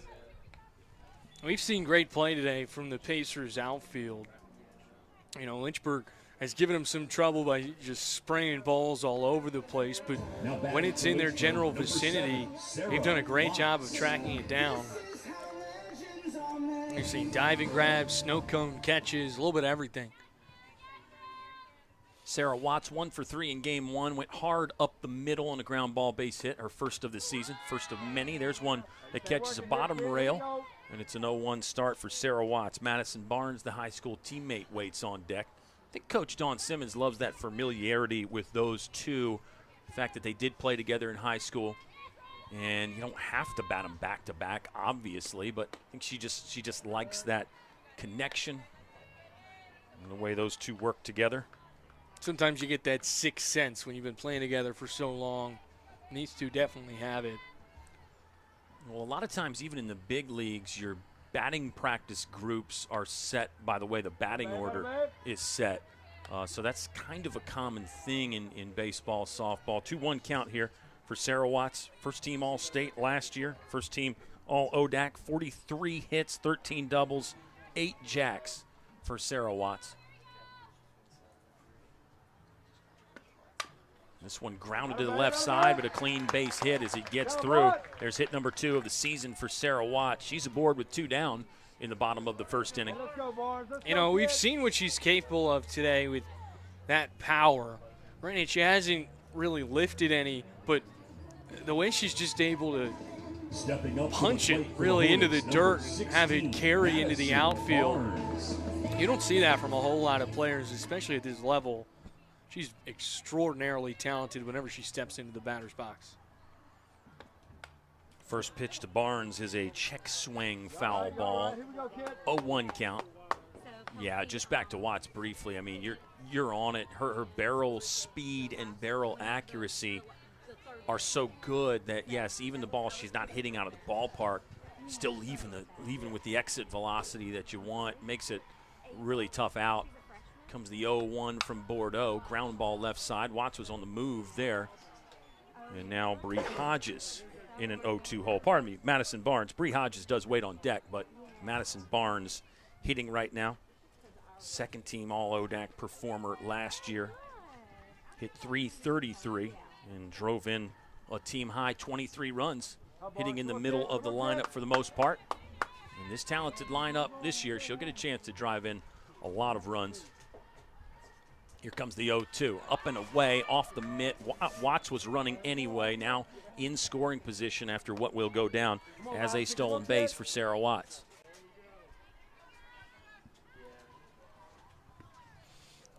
Good hustle by our umpire there, moving down to third base for potential play. Good awareness right there from Watts to get her wheels going at the right time. Here comes the 1-2 pitch from Bordeaux. That's also up and away, this time catchable for Hannah Crone, who caught game 1 of the doubleheader, did not hit. Will be batting 9th in the lineup for William Peace today. Count even at 2-2, and it's Deuces Wild with 2 outs on the scoreboard. Madison Barnes awaiting the pitch from Bordeaux. Windmills into it. Ground ball left side. Day snags, throws, and there's your final out of the inning. Peace is out unscathed. We've got a 0-0 ball game heading to the top of the second at the corner of Lakeside and Hopwood. Thanks for watching it on LHSN.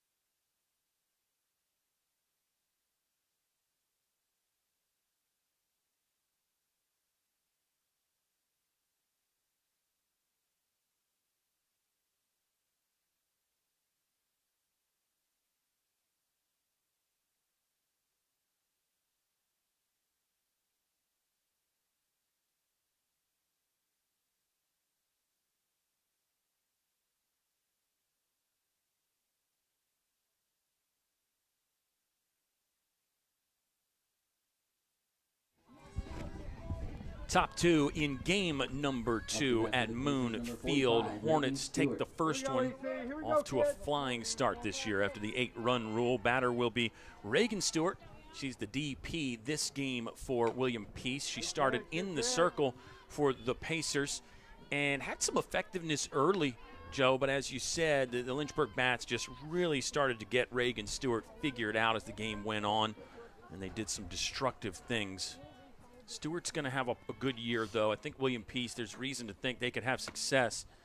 You and I talked about it game 1. Picked bottom of the USA South, which is a good softball conference, but I don't know. I feel like William Peace is going to exceed some expectations this season. Oh, without a doubt. I mean, we really saw it in their first slate of games against Guilford. This is a team that's got great barrels, can make great contact, and really find the openings. I would say the only, quote-unquote question mark would really be the pitching. But this team is more than capable, and you got to recognize that it's so early in the year, and there's still so much time to develop and grow and really see improvements across the board. Well, you mentioned it. USA South is a very, very talented squad.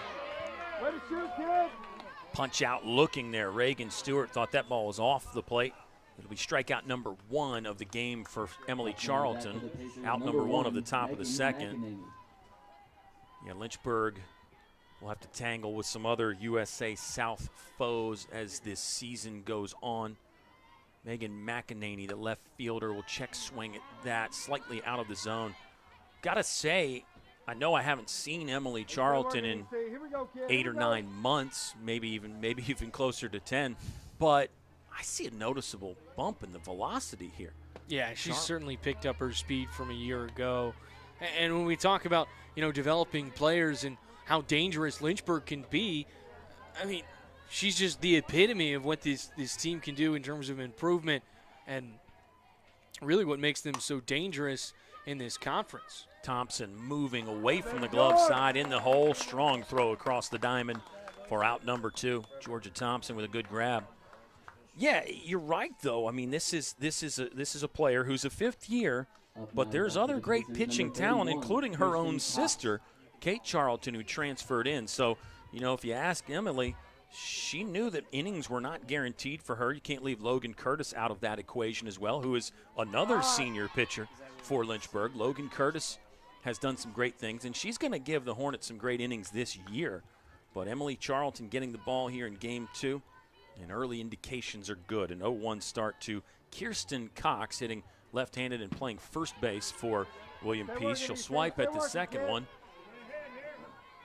And our count is 1-1. As it's still early for everybody. Broadcasters, coaches, players, umpires, scoreboard operators, public address announcers. Nobody's in midseason form yet, except for Eli Schilling, who is now on the microphone. Yeah, I thought it was an 0-2 count. Scoreboard said 1-1, but it is an 0-2 count. It's a wave at an off-speed pitch and another punch-out for Emily Charlton. 3 up, 3 down that inning for the Pacers. And here comes the Hornets to swing it in the bottom of the second.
Here we go, bottom of the second, as we get all kinds of people popping in the press box. It's softball season. It's like a little Christmas all over again, Joe. Oh, it's great. 50 degrees and sunny, not a cloud in the sky. People are having a good time. Tailgating going on before the game, in between the games as well.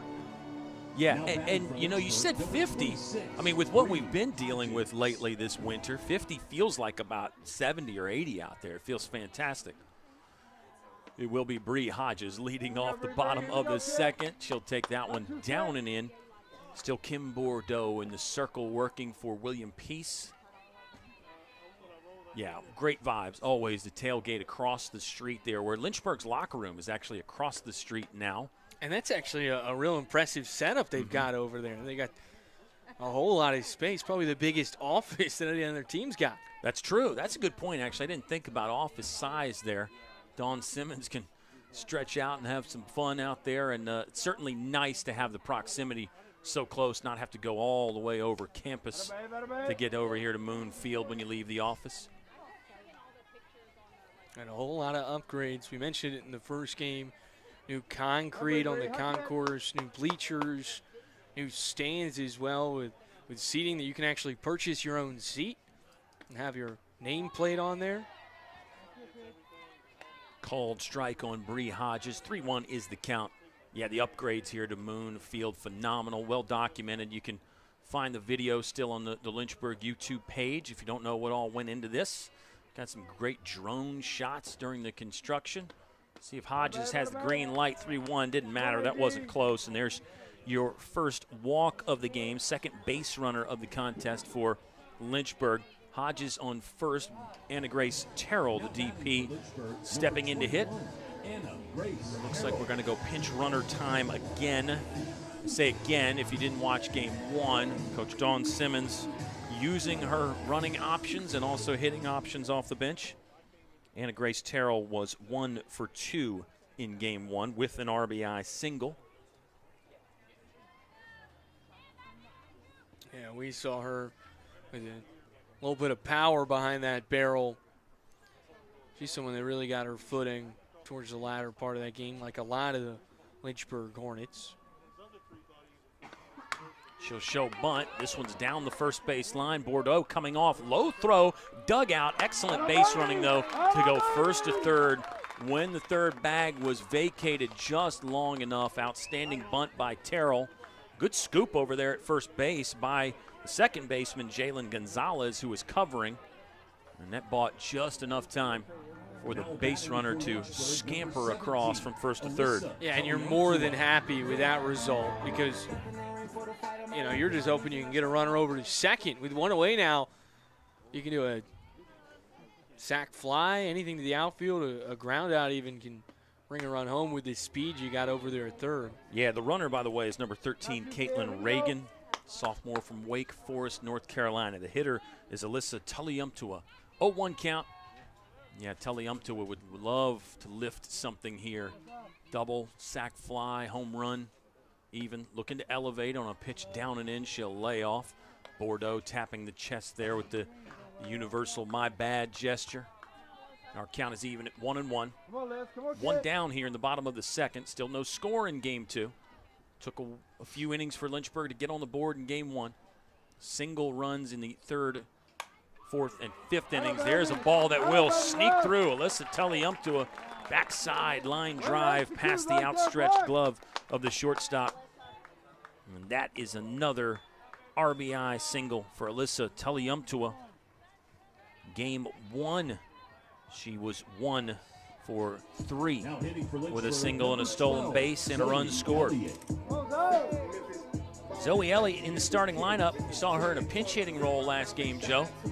Maybe a planned move, or maybe the pinch hit just impressed Coach Simmons enough to plug her in. I would say so. It was a quality at bat, got on base. Yeah, once the first infield pop-up, first baseman Kirsten Cox will call and catch. And now there's 2 down. A quick appearance there for Zoe Elliott, so we'll have to come back to her. And I want to say she was first pitch swinging the last time she was up at the deck. It was her and DiNardo that both took one pitch, saw it the whole way, and sent it into the outfield. Good call. Good call by you. Georgia Thompson, the shortstop, batting 9th. Steps in the right-handed hitter's batter's box, which is always fun when you look at it from this perspective. Stolen base for Alyssa Tulliumptua. She was on the move. Nice little slide to the right field side of the bag there to help her navigate around the tag. Runner in scoring position with a 1-0 count for Georgia Thompson. I think that's the 5th stolen base today. We were talking about being aggressive on the base paths with the amount of speed you got on this year's roster, and right now Simmons is really taking advantage of that. Action pitch there from Bordeaux had life and moved away from Thompson, who took a rip. 1-1 count. Yeah, I think Lynchburg stolen base. That's going to be a real weapon for them, Joe. And you combine that with the other weapons they have, power and contact and defense and pitching. Again, there are reasons to think this could be a great team. Not just a good team, but a great team. Still work to do. 1-2 count for Georgia Thompson here in the bottom of the second. It is a 1-0 lead for Lynchburg, though. So they scored earlier than they did last inning, or last game, rather. And when you come in this year in the preseason poll as the 4th-ranked team in the conference. That's hit hard by Thompson. Dive in center field. Bird was close, but no cigar. Thompson wants 3. Got to play at third. She's in safely.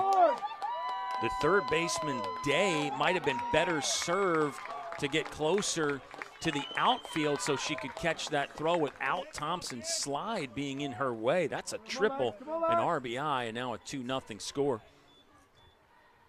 First triple of the year. How about Georgia Thompson? You talk about the things that Lynchburg can bring. You see all of it right there with Thompson. Great contact, great power, even better speed to go 90 feet all the way around to third. Yeah, great call by you. I want to get back to what you were saying when she swung the bat. Lynchburg projected fourth, selected fourth in the ODAC preseason poll. Couple ways to look at that, huh? I think it could be a motivator for the ladies. Yeah, without a doubt, because when you come in this year, falling in at fourth isn't a bad place to be at all. Obviously, you got to give the respect that Virginia Wesleyan, Randolph-Macon, and Roanoke all deserve. But at the same time, you feel like you have the talent to be in that 1-2 spot where you're easily competing to be on championship day and come away with the conference title. This is not a team that you can really underestimate with the amount of returners they have and also the new faces that they've brought in, especially when you've got bats like Orange that we've already seen today produce. Yeah, great call. It's an experienced lineup, but they've added some power pieces for sure. Here's Lexi Powell. Kind of leads the way in the experience category. She'll look at the first pitch from Bordeaux. Lexi Powell flew out to left in her first at bat today, 3 for 4 in game 1 of the afternoon. Looking for a little bit of 2-out magic and trying to string 2 back-to-back to keep the momentum in your favor. 2 runs obviously here in the bottom of the frame. It's been a solid outing, especially with that triple from Thompson. Always exciting. I guess the only thing maybe more exciting here is Lexi Powell will slash at pitch number 3 of the at-bat and turn it into a 1-2 count. An inside-the-park situation would be the only play maybe more exciting than a triple, an inside-the-park home run, which we see from time to time here at Moon Field. I'm with you.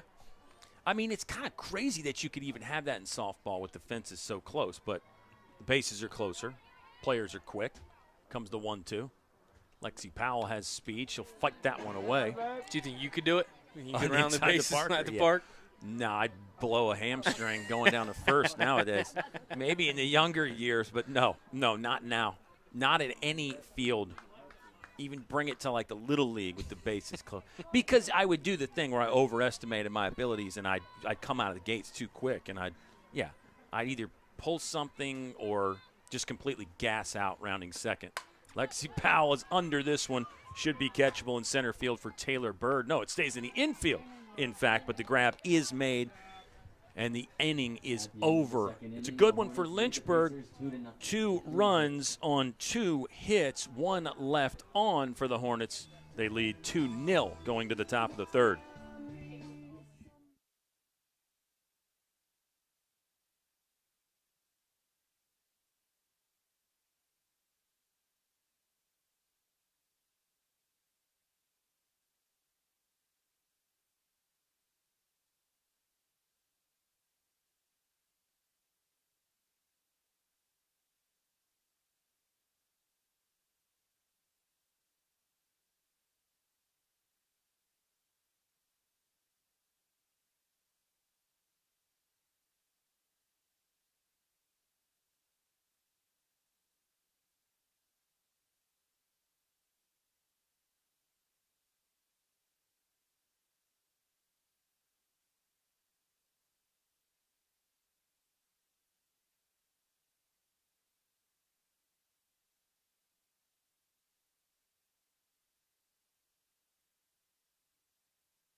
Two in the books in game 2, and Lynchburg, continuing the theme, leads 2-0. 2 hits in the bottom of the second inning. Georgia Thompson stranded at third after her RBI triple. Emily Charlton returns to the circle. She's worked through the order perfectly thus far. She'll face Taryn Shelton playing shortstop here for the William Peace Pacers. I've been really impressed with Charlton thus far through 2 innings. 6 up, 6 down. Well, see, that's an interesting one. That ball got lodged between the bat and her wrist there. You could argue foul ball if it hit the knob of the bat first. Not seeing Dawn Simmons doing any protesting out of her dugout, so it will just be a hit by pitch. That's the first base runner of the inning and the game, in fact, for William Peace. Pacers had just 3 base runners in game 1, Joe. It was a hit by pitch and then 2 base hits for William Peace. This is base runner number 1 with the pitcher Kim Bordeaux swinging it. 1 on, none out here in the top of the 3rd. So William Peace a chance to strike and maybe get 1 or more runs on the board here. Bordeaux does not seem interested in the sacrifice bunt, so William Peace, maybe that's out right now, down 2-0. They want to play for a bigger inning potentially. Especially this early into the ball game. Granted, you're at the bottom of your order. You've got 8 at the plate, 9 on deck before you reset back to the top. But I think you just try and see it through and swing hard and make good contact. Nevertheless, there is that strategy piece that we're talking about, where you can just try and get someone into scoring position and cut into that deficit. Charlton, the southpaw, winds and fires. Ground ball left side. Should be at least 1, maybe 2. Oh, couldn't dig it out at first base there. Watts with a low throw. Barnes looked like she was in great position to backhand scoop that, but couldn't reel it in, so just a fielder's choice. 6-4 there. And now it is the 9-hole hitter, catcher Hannah Crone. Ball was hit well by Kim Bordeaux. I think you got to take some confidence away from that if you're the Pacers. I think we're going to get a runner for the pitcher Bordeaux. That's my hunch anyway, but we'll wait and see what the information given to us by the home plate umpire is. It's a 2-0 Lynchburg lead. Game 2 of the doubleheader and of the season for Lynchburg. It is a new runner at first base, I believe. 27, Hannah Crone. And the catcher Crone will step in. 1 out here in the top of the 3rd inning. Fairly fast-moving doubleheader.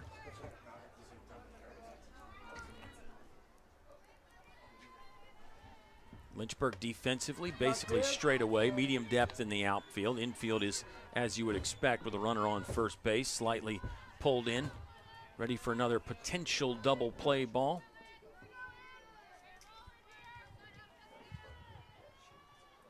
Charlton will fire another high one. I believe the count is 0-2. As Emily Charlton seems to really like the top of the zone, and with the velocity, you can do that, the increased velocity. It is an 0-2 count. What's so great about having a pitcher like Charlton in this area, she gets this strikeout. But she's a pitcher that really leaves a whole lot of balls in the infield. Not much is going to go over the fence when she's in the circle. So in spots like that, when you do have a runner on first and 1 away, you feel much better about your chances in turning 2. Runner did get to second on the stolen base. It brings up the top of the lineup, Sierra Lear, as William Peace rolls it over. She popped out to Sarah Watts in her first at bat. She'll swing at the first pitch. This one's in center field.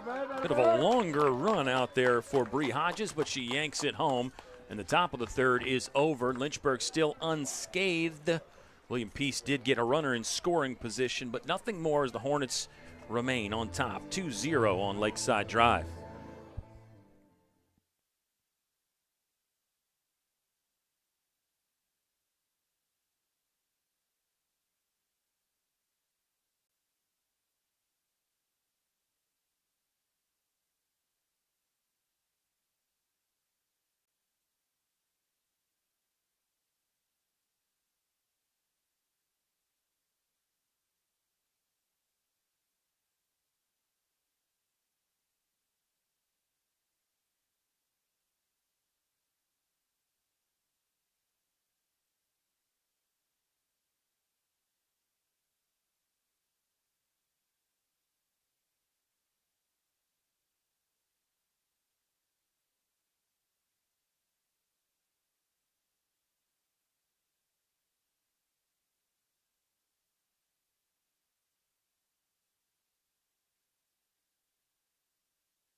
It'll be Hackett, Watts, and Barnes to start anyway here in the bottom of the third for Lynchburg, who leads 2-0. Kyle Haney and Joe Brennan hanging out with you with a cast of thousands in a crowded press box.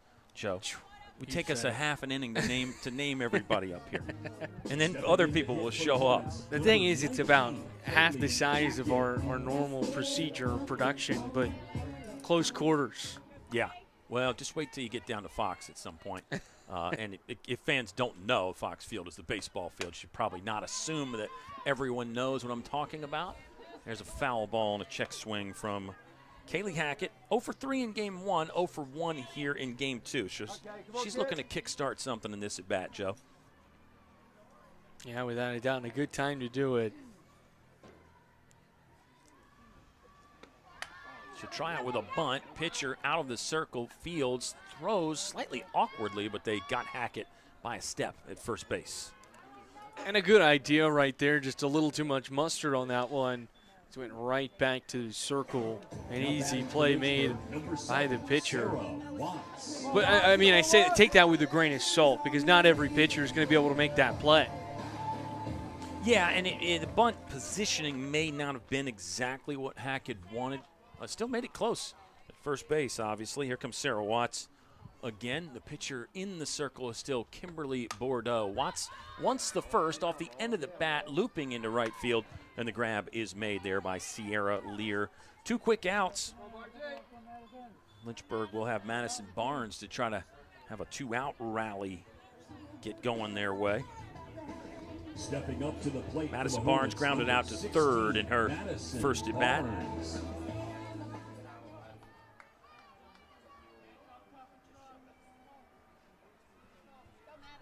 We're in the bottom of the third inning here. It's a 2-0 Lynchburg lead. Barney liked the first and took a whack. You see Lynchburg swinging it early in the count. Noted that last game from William Peace. So Lynchburg clearly likes the game plan they have against Bordeaux. And you jump up 2-0 with 2 hits in the last inning, one being the triple. Gives you reason to think, hey, let's go ahead and try to attack some pitches early. It is an 0-2 count on Madison Barnes. Barnes, a great showing in that first game. He's a quality bat. There's a reason they put her at that cleanup spot. She can make a lot happen. Bordeaux is a junior from Fayetteville, North Carolina. She'll deal the 0-2 pitch in the contact zone. Barnes lifting that just beyond second base. The grab is made on the run by Taylor Bird. There's a fast inning for Lynchburg there. 3 up, 3 down. Not many pitches either. Hornets still on top, 2-0 on LHSN.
Here comes the top of the fourth inning at Aubrey R. Moon Jr. Field.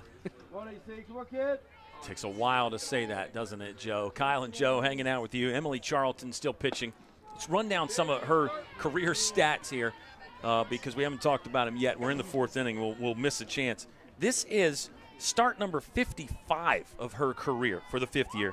This is appearance number 96 of the season, or the career, rather. And there's a line drive snagged by Kaylee Hackett at third base for out number 1 of the inning. But you just think about some of those numbers, Joe. I mean, it's almost 100 appearances for Emily Charlton. And assuming she stays healthy and everything, she'll go over 100 appearances this season for Lynchburg. And how about her bringing in the younger sister, Kate, a transfer brings a lot more to this pitching staff as well. Those two, Don was saying at the beginning of the year, I was a little worried to have them go back-to-back pitching-wise. I was curious to see how similar their throwing tendencies were and their motions. And obviously we don't want to give batters too much familiarity between two pitchers, but she said they've got very different playing styles. Emily, obviously, with a lot more experience under her belt, brings a little bit more to the table. But those two will certainly be a fun 1-2 punch to watch in the circle this season. Interesting you mentioned Dawn's thoughts on that. So ground ball, watch out, this could be 2. No, it won't be any for Lynchburg as that ball ate up Georgia Thompson. Hard hit off the bat from Reagan Stewart. I think that'll go down as an error after the single from Day. It's a 2-hit day for Adania Day. She had a single in game 1 and now is on second base after getting moved up there after her single here in the top of the 4th. So this is a bit of a danger area for Lynchburg now. We were going to start a great conversation about the Charlton sisters, but I think we need to get our full attention back to this one. A bunt is shown, then another hard whack. What a grab out there in right field. They'll throw to second and get the double play. That's one way to extinguish a rally right there. Zoe Elliott on the move, taking it out of the sky, and then right on target to second base for the double play. Wow, there's our first web gem of the season. Zoe Elliott with a grab. Lynchburg, 2 for the price of 1. Shutout still intact here as you get another look at it on LHSN.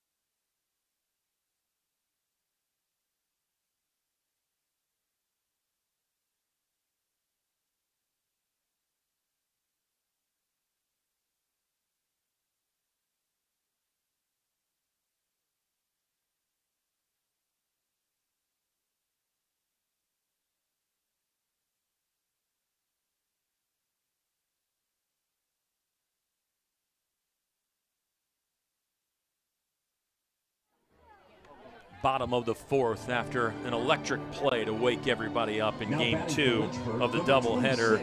William Peace was threatening, Joe. Best chance, really, not just of this game, but the entire afternoon. Defensive web gems will do that, though. They will just extinguish the other team's fire. Yeah, what a play that was, made out in right field. It looked like for certain that ball was going to find grass, and everybody was going to start moving station to station. Day jumped the gun just a little bit. I think any of us would have, based on the play made by Elliott out in right. Yeah, I mean, that's extra bases if she doesn't catch it. And that might be one of those inside the park situations if she doesn't catch it there. 0-2 on Bree Hodges, who's taking a swipe at the first 2 offerings from Kim Bordeaux. This one's back to the pitcher in the circle. She'll step to first and make a pretty easy toss for out number 1. Bordeaux's had a pretty good showing today in this circle in terms of fielding. She's really vacuumed up everything that's come her way.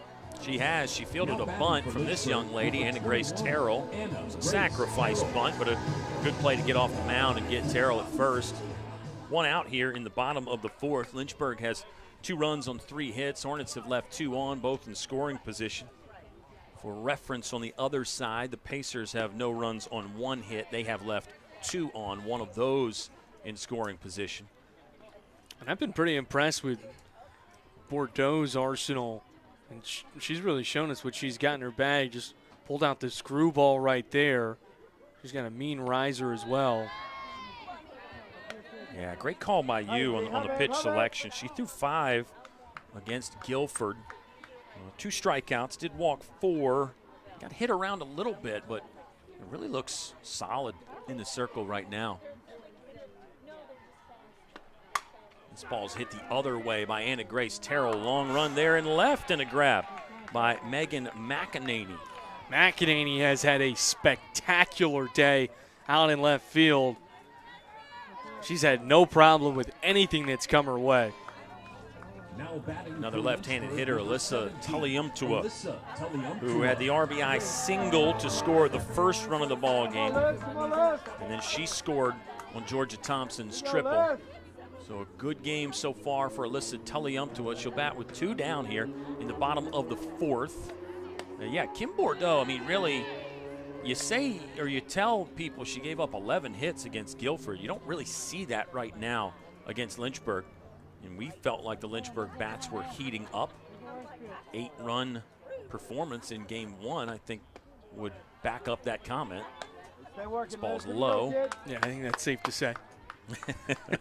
Yeah, and again, they took a little while to heat up, but once they got rolling, you run rule a pretty good William Peace team.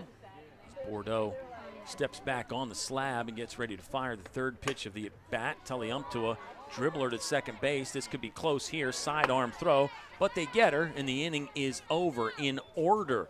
William Peace, can they get some momentum from the last half of softball where they got a few runners on? Let's find out. It's a 2-0 game. Heck, let's just stay here and remind folks that all the information is available at lynchburgsports.com. Check out the schedule.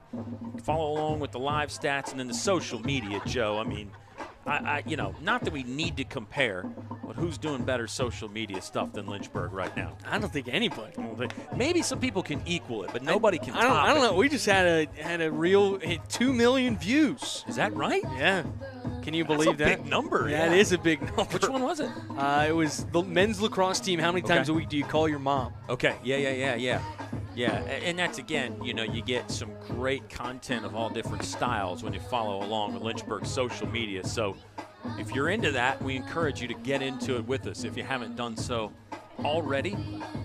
As we move to the top of the 5th here, I think William Peace has got some reasons to feel good about their chances after getting a couple runners on in the last inning. And, you know, you have to think about that line drive double play in the outfield, Joe, as a positive from an offensive standpoint. You got to say, hey, we hit that ball hard. Without a doubt. 9 times out of 10, that's a base knock for extras. But you just have Zoe Elliott really extinguishing the spark that they were able to create there in the top of the 4th inning. And talk about a tough act to follow. I mean, Lexi Powell, a Gold Glover, was playing in right field for Lynchburg in game 1. So Zoe Elliott didn't want to let her down. She wanted to carry that mantle. This one's in the air from Kirsten Cox. Georgia Thompson waving, calling for it. And there's out number 1 of the 5th inning. Bring up Taryn Shelton, who reached on a hit by pitch, or is this a change here? Yeah, this is a change. I believe it sounded like number 40, Cameron Cavanis.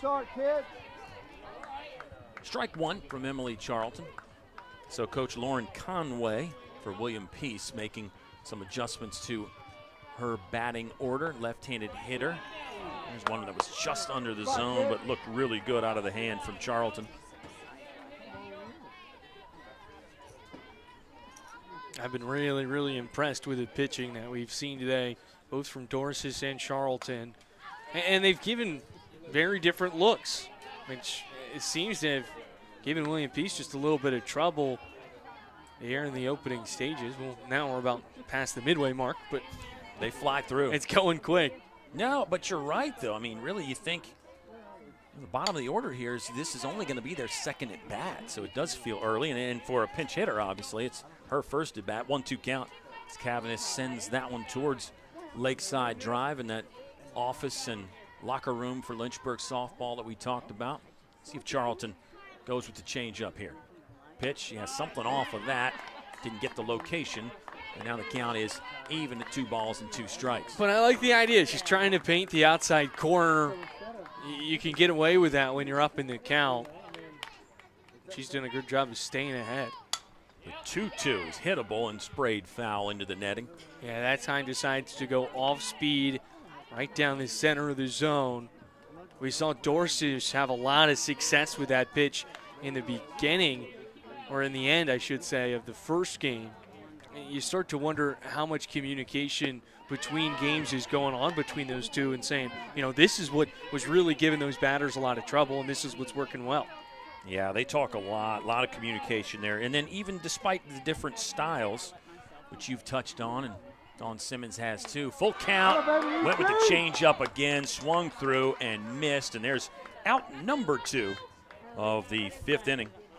That is strikeout number 3 for Emily Charlton. First punch out since the 2nd inning.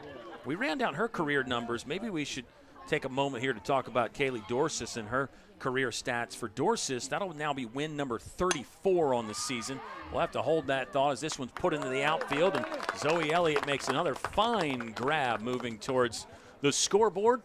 And the 5th inning is in the books. Top half of it anyway. Let's see if Lynchburg can go for more runs in the bottom of the 5th. Coming your way next on LHSN.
All zeros on the board for William Peace all day. That means the Lynchburg pitchers are having their way for the most part with the Pacer hitters. Hornets on top 2-0. They haven't scored since the bottom of the 2nd, Joe, so a chance to jumpstart things here for Lynchburg offensively. It'll be Zoe Elliott swinging at the first. By my records, I think that is 6 out of the last 7 Hornet hitters that have gone after the first offering from Kim Bordeaux. Makes sense. I mean, she's in the zone. She did walk 1. Bree Hodges walked back to start that 2nd inning, actually. There's some line about the leadoff walk, so they come back to haunt you. Diving grab in right field by Sierra Lear. So both right fielders throwing the leather around a bit here in game 2. I'm telling you, these outfielders for both sides today have had a phenomenal showcase. Time and time again, we've seen spectacular plays. Really, for William Peace, it's been all day out in left field by McEnany, and now in right, Lear's having her own field day. Georgia Thompson tripling her last at bat. This one will end quickly with a 6-3 put out at first base. Another first pitch swing there from Lynchburg. 2 down in the bottom of the 5th with Lexi Powell stepping in. Powell 3 for 4 in game 1, 0 for 2 here in this one. Actually, Dawn Simmons is going to make a change. Lexi Powell will talk to the hitter coming up. I think we'll probably see Lexi Powell get inserted back in as the catcher in the top half of the 6th inning, but you never know. And it'll be Orange taking her spot. Saw her step up and hit a pinch hit. Productive at bat with the single in game 1. Brianna Orange. It was a single in the 4th inning for Lynchburg. Brianna Orange will swipe at the first one just like everybody else. Foul ball, 0-1 count. So interesting to see the choices early from Coach Dawn Simmons, and with the wealth of talent available to her on the bench and veteran talent, the fact that she's gone to Orange a couple times here today, Joe, that tells you a lot about what she thinks about this player. Well, I also think it shows that she feels pretty comfortable, especially after that first game. I mean, we saw more and more substitutions as that game went on, and especially in the bottom of the 6th inning where they were just looking for insurance. We saw 3 pinch hitters. So it's the first day of the season. You're trying to get as much as you can, and also to kind of give you a little scouting report on your freshmen and see what they do in real game time. And Orange is impressed. I think Elliott has also had an excellent day. DiNardo had a great hit in the latter part of that first contest. You're just trying to see how much depth you've got. And it seems like Simmons and company are very, very happy with what they've got on the deck this year. Yeah, I don't know how you could be displeased right now. That one's up and away. It will even our count at 2-2, I think. 2 down here in the bottom of the 6th. Brianna Orange is the hitter. And one with power, too, as well, was the scouting report from Coach Simmons. Kim Bordeaux working effectively for the most part for William Peace. Comes a 2-strike delivery. It's punch out, and that's how the bottom of the 5th will end. Lynchburg leading 2-0 with only 2 more to play here on Moon Field on our first doubleheader day of the season. Thanks for hanging out with us on this final Sunday of February. Softball's back. Gotta love it.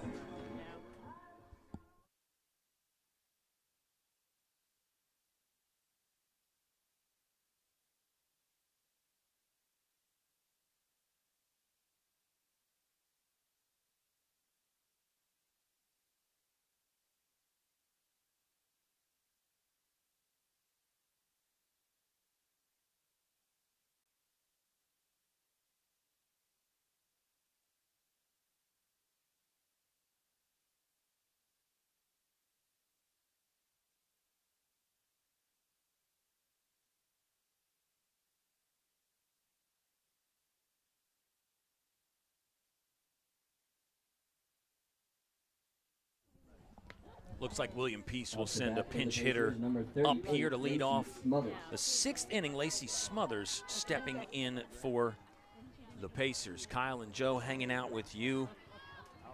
William Peace hitting, but boy, their pitcher Kim Bordeaux keeping them in this ball game. Joe, she's retired 10 straight. Lynchburg hasn't had a base runner since the 2nd inning. They have had trouble with Bordeaux today. An excellent showcase in the circle. But Charlton, it's been the same deal. He's already racked up 3-4 strikeouts.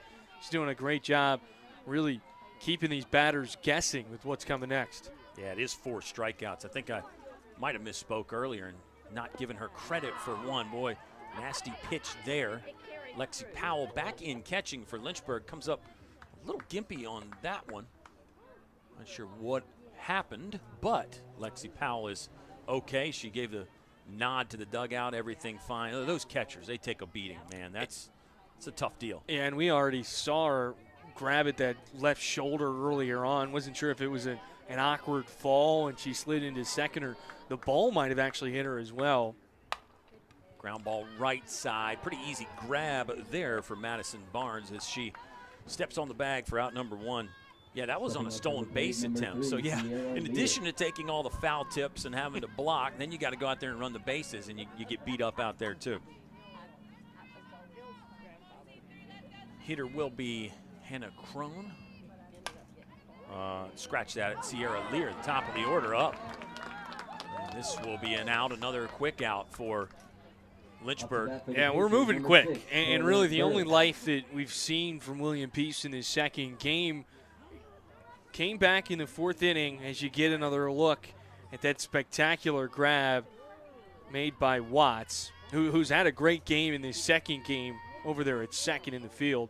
But that only source of life they really had was back in the 4th inning that was diffused by Elliott out in right field to force the double play. Since then, I mean, they've been really, really quiet. Ground ball left side. Good job by Hackett to move in the hole, snag it, and throw it across the diamond for out number 3. Another quick one for William Peace. 3 up, 3 down. We're keeping it here, Joe. We didn't even get a chance to sink our teeth in anything. That 6th inning, it was so quick. Good play by Hackett. Yeah, that was really, really beautiful. Just the ability to keep her shoulders square while she's moving laterally and keep her in good positioning where we can just step right into that toss. I mean, this infield has looked excellent today. I've been really impressed, especially with Watts alongside Thompson in the center infield. Those two you can tell have a lot of chemistry, and it'll only get more and more dangerous as this year moves along. And Lynchburg pitchers, again, doing a great job of pitching to contact, not falling behind. Yeah. I mean, Charlton's hit one, Dorse's hit one, but can you think of a time all day where it felt like they were in danger of walking somebody? I mean, not at all. Not many 3-ball counts even for the two Lynchburg pitchers in the circle. I see Coach Simmons with the umpire here, so maybe expect more changes at some point in the bottom of the 6th inning. We have arrived there quickly. Sun is setting on Moon Field. And looks to still be Kim Bordeaux out there in the circle for William Peace. 2-0, the Lynchburg lead. Haven't had a base runner on since inning number 2. That was a 2-run inning where Lynchburg got on the board and took command. And now it will be a pinch hitter. I believe it is Jessica Strickland. Yes, Strickland, the sophomore, fantastic first year. Knew she was going to get in here at some point based on everything she did for Lynchburg last year. She's got a power-speed combination. She can play anywhere in the infield. So good spot for Jessica Strickland. Jumpstart her season. Outer black on the first pitch from Bordeaux is a strike. We talked earlier about players that add a whole lot of athleticism to this Lynchburg roster. Strickland certainly one of those in the mix. She'll try to use the athleticism with a base hit bunt. Well foul. And now another 0-2 count for Bordeaux. As Strickland jumped into the starting shortstop role last year as a first year and was hitting leadoff as a first year for a lot of it as well. So hopefully she continues to get chances like this, whether it's late in games or in a starting role as well. Kind of got the bat off her shoulder on a pitch that was well outside. Now it's a 1-2 count. I do like the pitch from Bordeaux right there. Yeah, what's she setting up, Joe? Come back in, maybe? I wouldn't be surprised if she just attacks Strickland right here and just goes right after her. Did go after. Strickland fouls that one away. You see Strickland put the bat out front with 2 strikes. That's something she did last year. It's not really to show bunt. I think it's more of a timing mechanism for her to try to stay back with 2 strikes. But it is interesting to note. You'll see it again there. In the infield, not responding to it either. I think they know it's not really a bunt effort. Here comes the 1-2. Strickland kind of had to take evasive action there. She's going to laugh it off. I think if you're William Peace, could you argue maybe she went around on that? I don't know. Nobody appealed. And the first base umpire wouldn't have been much help there on a pitch like that. Yeah, another good look at it. Buzzed the tower. Strickland couldn't keep the feet under her. Here comes the 2-2 from Bordeaux. This one's hittable. Strickland fouls it back. Good long at bat developing here for Jessica Strickland. Looks to still be Sarah Watts on deck for Lynchburg in that 3-hole. Hornets could use something, though. Up by 2. Feels good. Doesn't feel rock solid, even with Emily Charlton looking very sharp in the circle. Try it again at 2-2. That one was not caught by the catcher. Seemed to be close. I wonder if the catcher holds on there, if that's a called strike, Joe. I don't know. I feel like in that situation, it just would have been called a drop third, and Strickland would have had to burn out to first. Obviously, you have a chance to frame it a little bit better if you can reel it in. Right. Full count now for Strickland. Long at bat. Oh, and that hit her. No doubt about that one, as Jessica Strickland earned that in a couple ways. She fouled off some tough 2-strike pitches, and then you wear it on the body right there. You get speed at first base. No pinch runner needed here, assuming Jessica Strickland is okay to run, and I think she is. Looked like maybe it caught her just above the – no, it caught her in the elbow. I see her holding her elbow now. I didn't know if it was the elbow or the small of the bat. She gave the double thumbs in the air to Dawn Simmons. So Jessica Strickland will stay on base. 0 for 0 in the season so far for Strickland. And here comes Sarah Watts. Major power for a second baseman. Almost unheard of power for Sarah Watts. Here's the first pitch. Off the plate, ball 1. Strickland kind of dancing in the no-person's land there, baiting a throw maybe. Yeah, I wouldn't be surprised if they send her within the next 2 pitches. I think just based on the sample size we've seen today of how aggressive Lynchburg has decided to play, that would really fit into the trend that we've seen. Bordeaux toes the rubber, fires. This one lifted right side, will not stay in play. And our count is even at 1 ball and 1 strike. Strickland was off to the races with that one, though. As soon as Watts started to swing that bat, she was off. Yeah, and I would expect that again. I mean, you do run the risk of the line drive double play, of course. Here comes that 1-1. Well off the plate. That was up. That would have been a great pitch to throw on, but Strickland not running on that occasion. And now Watts ahead in the count, 2-1. Madison Barnes waits on deck. Watts is 1 for 2 in this game, singled in her first at bat and did steal a base. Watts 1 for 3 in our first affair earlier this afternoon. Here comes the 2-1 from Bordeaux. Watts swung through it. This ball is well right of the bag. Strickland got up thinking about third, but not enough time. In scoring position, Watts hits with a 2-2 count. The catchers today have really had a whole lot of trouble making that toss over to second. And Simmons has recognized that. You know, we were talking about how aggressive they're going to be this season. I think they're going to be more aggressive today probably than we'll see the rest of the year, just based on the arm behind home plate. Yeah, good call. Watts will rifle this one to right. That's on the line. Ooh, umpire says foul ball. Umpire's got the hands in the air. Strickland's still running, which she should have done, but the umpire came out pretty early and made a definitive foul ball call. The visual call was definitive anyway. I don't know how loud she was with the foul ball call. That was awfully close, Joe. Yeah, it looked like it was right on the line, and the Hornets' first base coach seems to agree with me. Awfully close down there on the line. Home plate umpire was quick with her call. As soon as that ball landed, she had both hands up. Everybody else continued to play, though. Pitcher Bordeaux kind of waiting. If it was me, Watts is the one that should be winded. I'd want to go right after. Here comes another 2-2. Watts, ground ball, left side. Strickland will take third. Throw is on target, and the out is recorded at first base. Strickland did move up, 1 out. So call that a productive at-bat from Sarah Watts on the ground out to get Strickland closer for Madison Barnes. Is it Barnes or do we have another change? Looks like number 18, Alex DiNardo. So 18 instead of 16. It's Alex DiNardo, who is 1 for 1 on the season after the RBI double in game number 1. So here we go. Another good spot for a proven player. I mean, that's, again, the wealth and the depth of talent for Dawn Simmons. Yeah, we're talking about depth at the circle. We've seen 3 catchers bat today for Lynchburg. That's another position where they're feeling pretty good. DiNardo, like the first, swung through it, 0-1 count. Yeah, catchers not in short supply for Lynchburg. Hitters off the bench not in short supply, and pitching appears to be deep as well, although Lynchburg has only shown and needed 2 today. Here's the 0-1. DiNardo under that, and she's behind 0-2. Got halfway up the first base line. She'll have to come back. Alex DiNardo, big hockey fan, which I found out after working with her on some LHSN broadcasts, Joe. Like, massive hockey fan.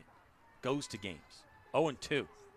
It's a slap shot coming for Alex DiNardo. Yeah, it's in the air. Catchable, but should be deep enough to score the speedy Jessica Strickland. She'll tag up. No throw at home, and it will be a sacrifice fly. RBI for Alex DiNardo. 2 runners driven in this season already for DiNardo, 1 in each end of the doubleheader. Strickland scores. Lynchburg with the insurance on top 3-0. Pretty good effort there in right field by Sierra Lear to get behind that and make a pretty healthy throw towards the plate, but it got cut off at first base. And we got another pinch hitter, Addison Walter. Now batting for the Hornets. Addison Walter pinch ran in game 1. And again, just put it on tape, Joe, but another veteran player that Dawn Simmons can go to off the bench, another player that has started quite a few games in her career. She hits with nobody on and 2 outs in the bottom of the 6th inning. Barring a comeback from William Peace, this would be the final chance for Lynchburg. to score. And potentially the final at bat unless Addison Walter can keep it going. This one's down and in, and it's a 2-0 count for Walter against Kim Bordeaux.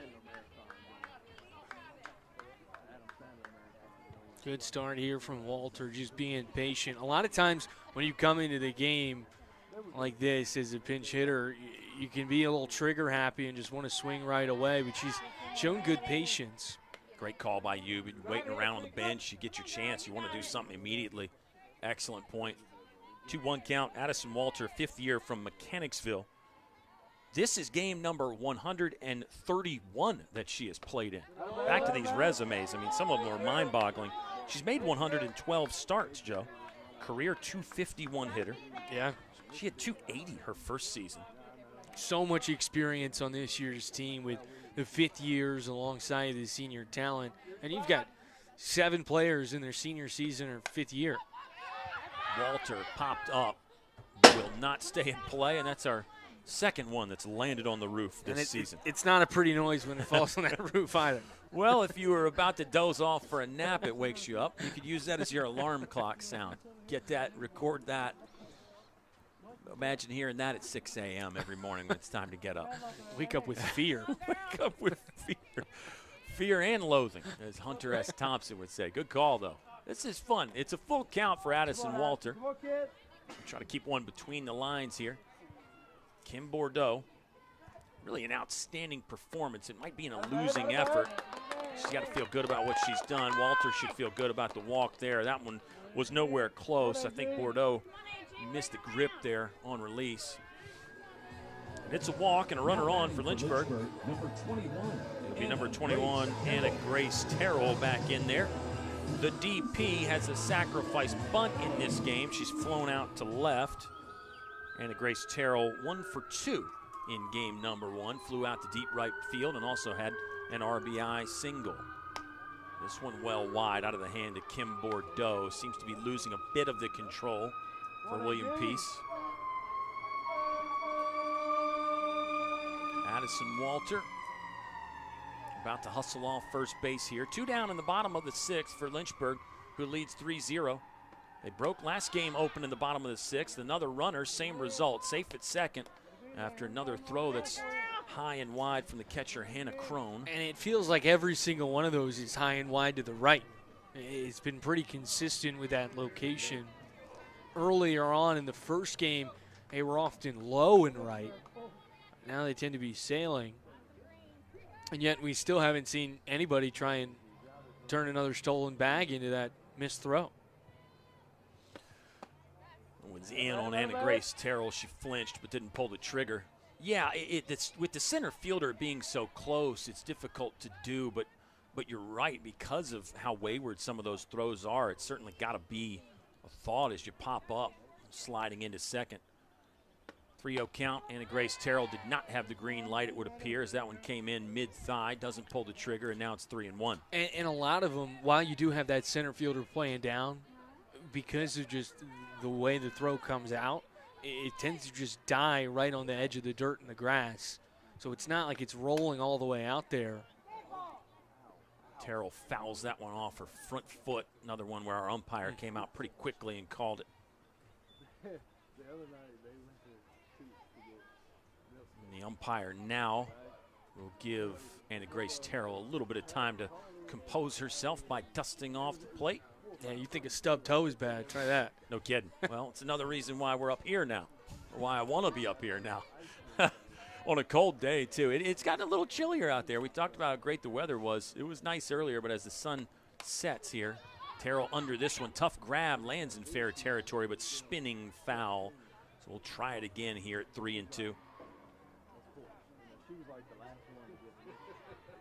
Lynchburg in action Thursday at Moon Field, unless the schedule's changed. And we have had some schedule adjustments, of course, which is not uncommon in spring sports season. Hopefully now we can only worry about the rain and no snow. Right, Anna Grace Terrell shoots one through right side. Play at the plate, potentially no. The throw is up the line. Addison Walter slides in safely for run number 4 of the game for Lynchburg. Another RBI for Anna Grace Terrell. She had one of those in the first game, so her season stats are already looking very solid. Yeah, just a great piece of hitting right there. Threads it right between Cox and Gonzalez down the right side. Lear can't make the throw in time. Going to get a pinch runner and a pinch hitter. Pinch hitter will be Alex Love, number 2, getting ready to step in. And I wonder how much that ball to the toe had an effect on Terrell right there, because she had an opportunity to turn that into 2 bases, but decided to pump the brakes, and now we see a pinch runner check in for her. A good call. Layla Leedson back in to pinch run, but you're right. That might have been part of it. More speed, helpful too, but I think good call by you again, Joe. That game Thursday, by the way, fans, is first pitch set for 1:30 p.m., a doubleheader against Mary Washington. The Eagles in town. Then Lynchburg is at home 1 week from today, March 2nd, hosting Greensboro. Another USA South foe that we have mentioned. So first 6 at home for Lynchburg. You saw the catcher Crone come out expecting steal again. That's how much Lynchburg's been running. Swing and miss from Love. But Lynchburg's first road contest will be down in Raleigh at the William Peace Triangle Classic, March 8th and 9th. So 4 games across 2 days there in an event hosted by these Pacers. There's the steal from Leedson. Better throw that time. 1 hops in, but no slide necessary on the stolen base. Still, it's just good to see that Crone's getting a little bit closer with it. You can tell she made the correction there. That one's straight on. And you'll take a 1 hop any day of the week. You'd like to have a beeline right there to the bag, but better safe than sorry in those kind of spots. Yeah, you give the infielder at least a chance as Love swipes at a high one, comes up empty, and now the count is 1-2. You're right, and nice to see some improvement there because other teams are going to, we had the count wrong, so it's strike 3, but I'll just continue the thought. Or did the runner leave early? Some question about it here, I guess. Both teams have vacated the field. Did the runner leave early, and that was the 3rd out? We're getting a thumbs up on that from Ethan Maratsky, our outstanding producer and technical and also rules advisor now. Thinking that the runner left early at second base there for the final out. So Lynchburg does add 2, Joe, and we'll try to somewhat recap that. It was actually 2 runs on just 1 hit. Lynchburg did get base runners via the hit by pitch and the walk. 3 stolen bases in the inning in there for Lynchburg. They do not leave any stranded with the runner getting called out for leaving early. And now we're going to get a change in the circle. It looks like Logan Curtis will trot out to take the ball and try to lock down win number 2 of the season for Lynchburg. And 3 outs left to play with for William Peace. More insurance coming in the bottom of the 6th inning, similar to what we saw in that first game where the Bats just woke up as they were trying to add to that total. And now you're bringing a new pitcher who should bring some problems for the Pacers. Logan's got, a very different repertoire as Charlton, kind of a little bit more similar to what Dorsis brings to the table in terms of her fastball and her riser. Another proven player for Lynchburg.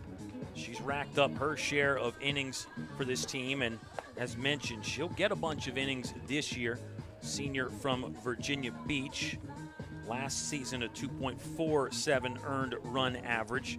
Career numbers for her, this will be appearance number 25. She made 12 last year, 8 starts to go along with that. 2 complete games and a shutout last season for Logan Curtis. So she is definitely much more than an afterthought for Lynchburg when it comes to the pitching side of things. Without a doubt. Curtis is a player that, 3rd arm we've seen today, but would be the 1st arm on a lot of teams at this level.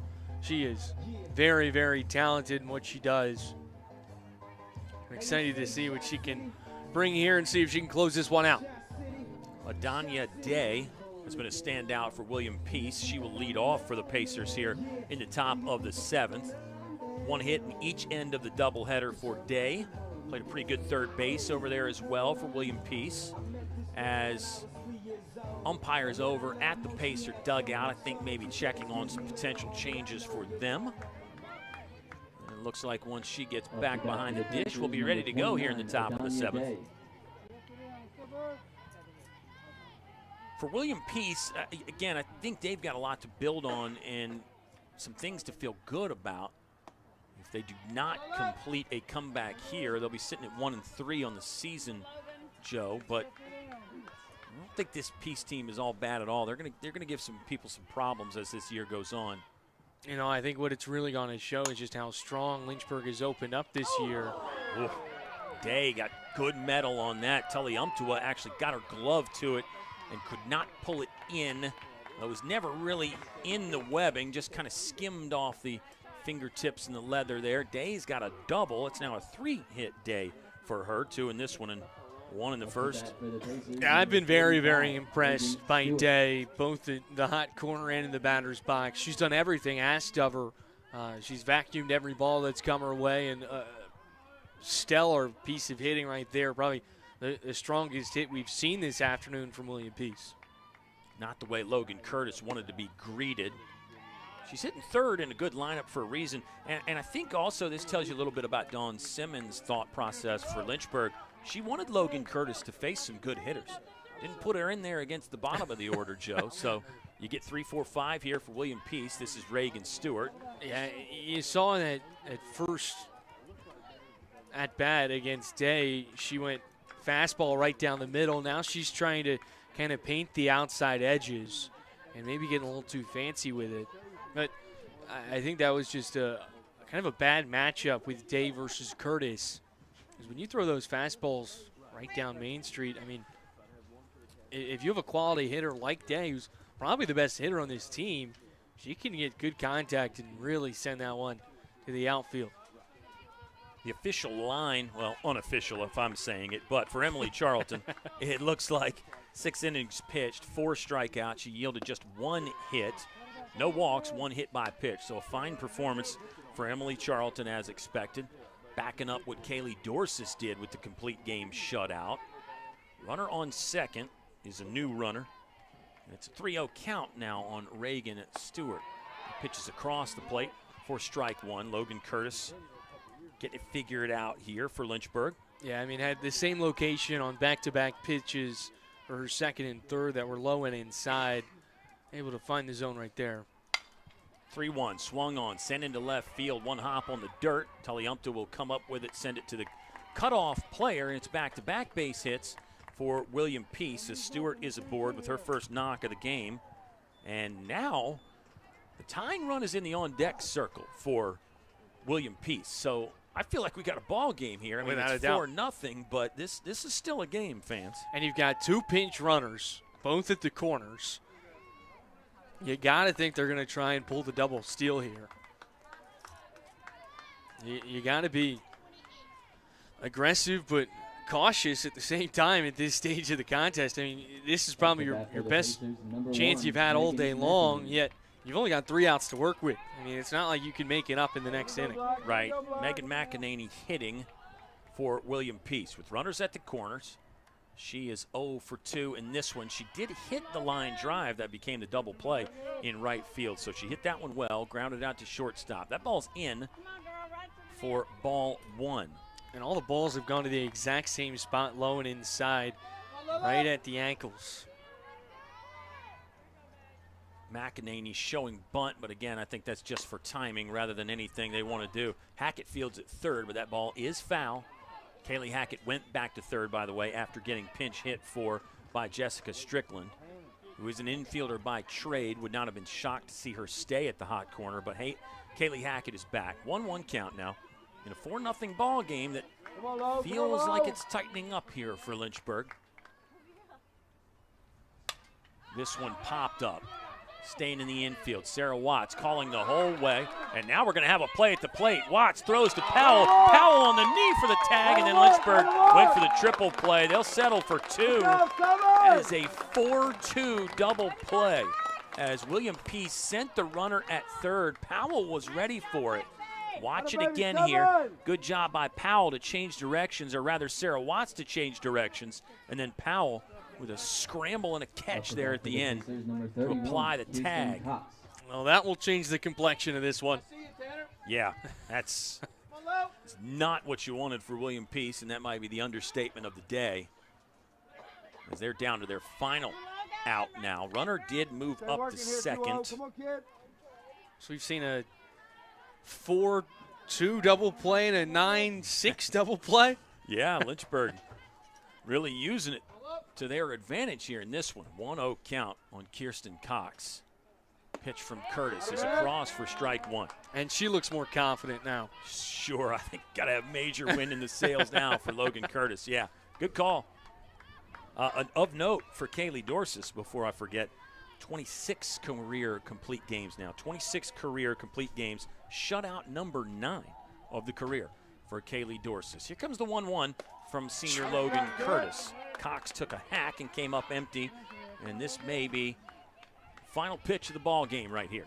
And the final pitch of a very, very fun first day at the Diamond for us, and more fun for Lynchburg softball. 1-2 from Logan Curtis. Looks in, gets the sign from Powell. Here it comes. This ball's elevated but out of play. Stay working, kids. Stay working. We'll rerun it at 1-2 here. 2 gone. In the top of the 7th, Lynchburg leading 4-0.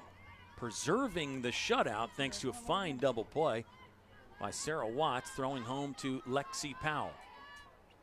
Curtis is ready for another one. This one's off the plate, not close. Powell will fire it back. And I don't think she's thrown a single ball to the right side of the strike zone. I feel like every single one of them's on the left. I wonder how much of it's intentional, or maybe just trying to find the feel early in the season. Here comes 2-2 from Logan Curtis. Grounded right side. Watts is there. She'll straighten up and throw, and that is your ball game. Lynchburg wins it 4-0. Hornets go to 2-0 on the season. 4 runs on 4 hits. Lynchburg only left 2 on. Outstanding pitching, first from Emily Charlton, and then Logan Curtis comes in to seal it. William Peace is now 1-3 on the season. And gosh, Joe, what a way to get the year started. So much that we expected, and then a few unexpected, including some really nice defense from Lynchburg. Feels like a good way to crescent Moon Field for the 2025 season. 2 up, 2 down, the first of many for 2025. I mentioned it earlier, next matchup here on Thursday against Mary Washington. That'll be a fun one to see if the Hornets can keep the momentum going. And for the Pacers, back on the road, a tough result here today. They dropped to 1-3 on the season, but we saw flashes of excellence. This team certainly has a whole lot of potential, and they can make some noise in the USA South. I think so. I think William Peace has got good things ahead for them, and we got to say the same for Lynchburg. Joe, always a blast as always. Our crew, incredible. Long day for them. Some folks were down there at volleyball too. That was fun. That was a Lynchburg win, by the way. And yes, we'll say so long for this one. You and somebody on Thursday, right? Maybe Ethan Morotsky? We'll see. Maybe we'll see. Right. Still got tryouts going on here. But yeah, we know we'll have some more folks listening for those weekday games, and we're looking forward to bringing them to you. Kyle Haney and Joe Brennan, we'll say so long. Fantastic Sunday on Moon Field goes Lynchburg's way. Doubleheader sweep. We appreciate you watching it all on the Lynchburg Hornets Sports Network.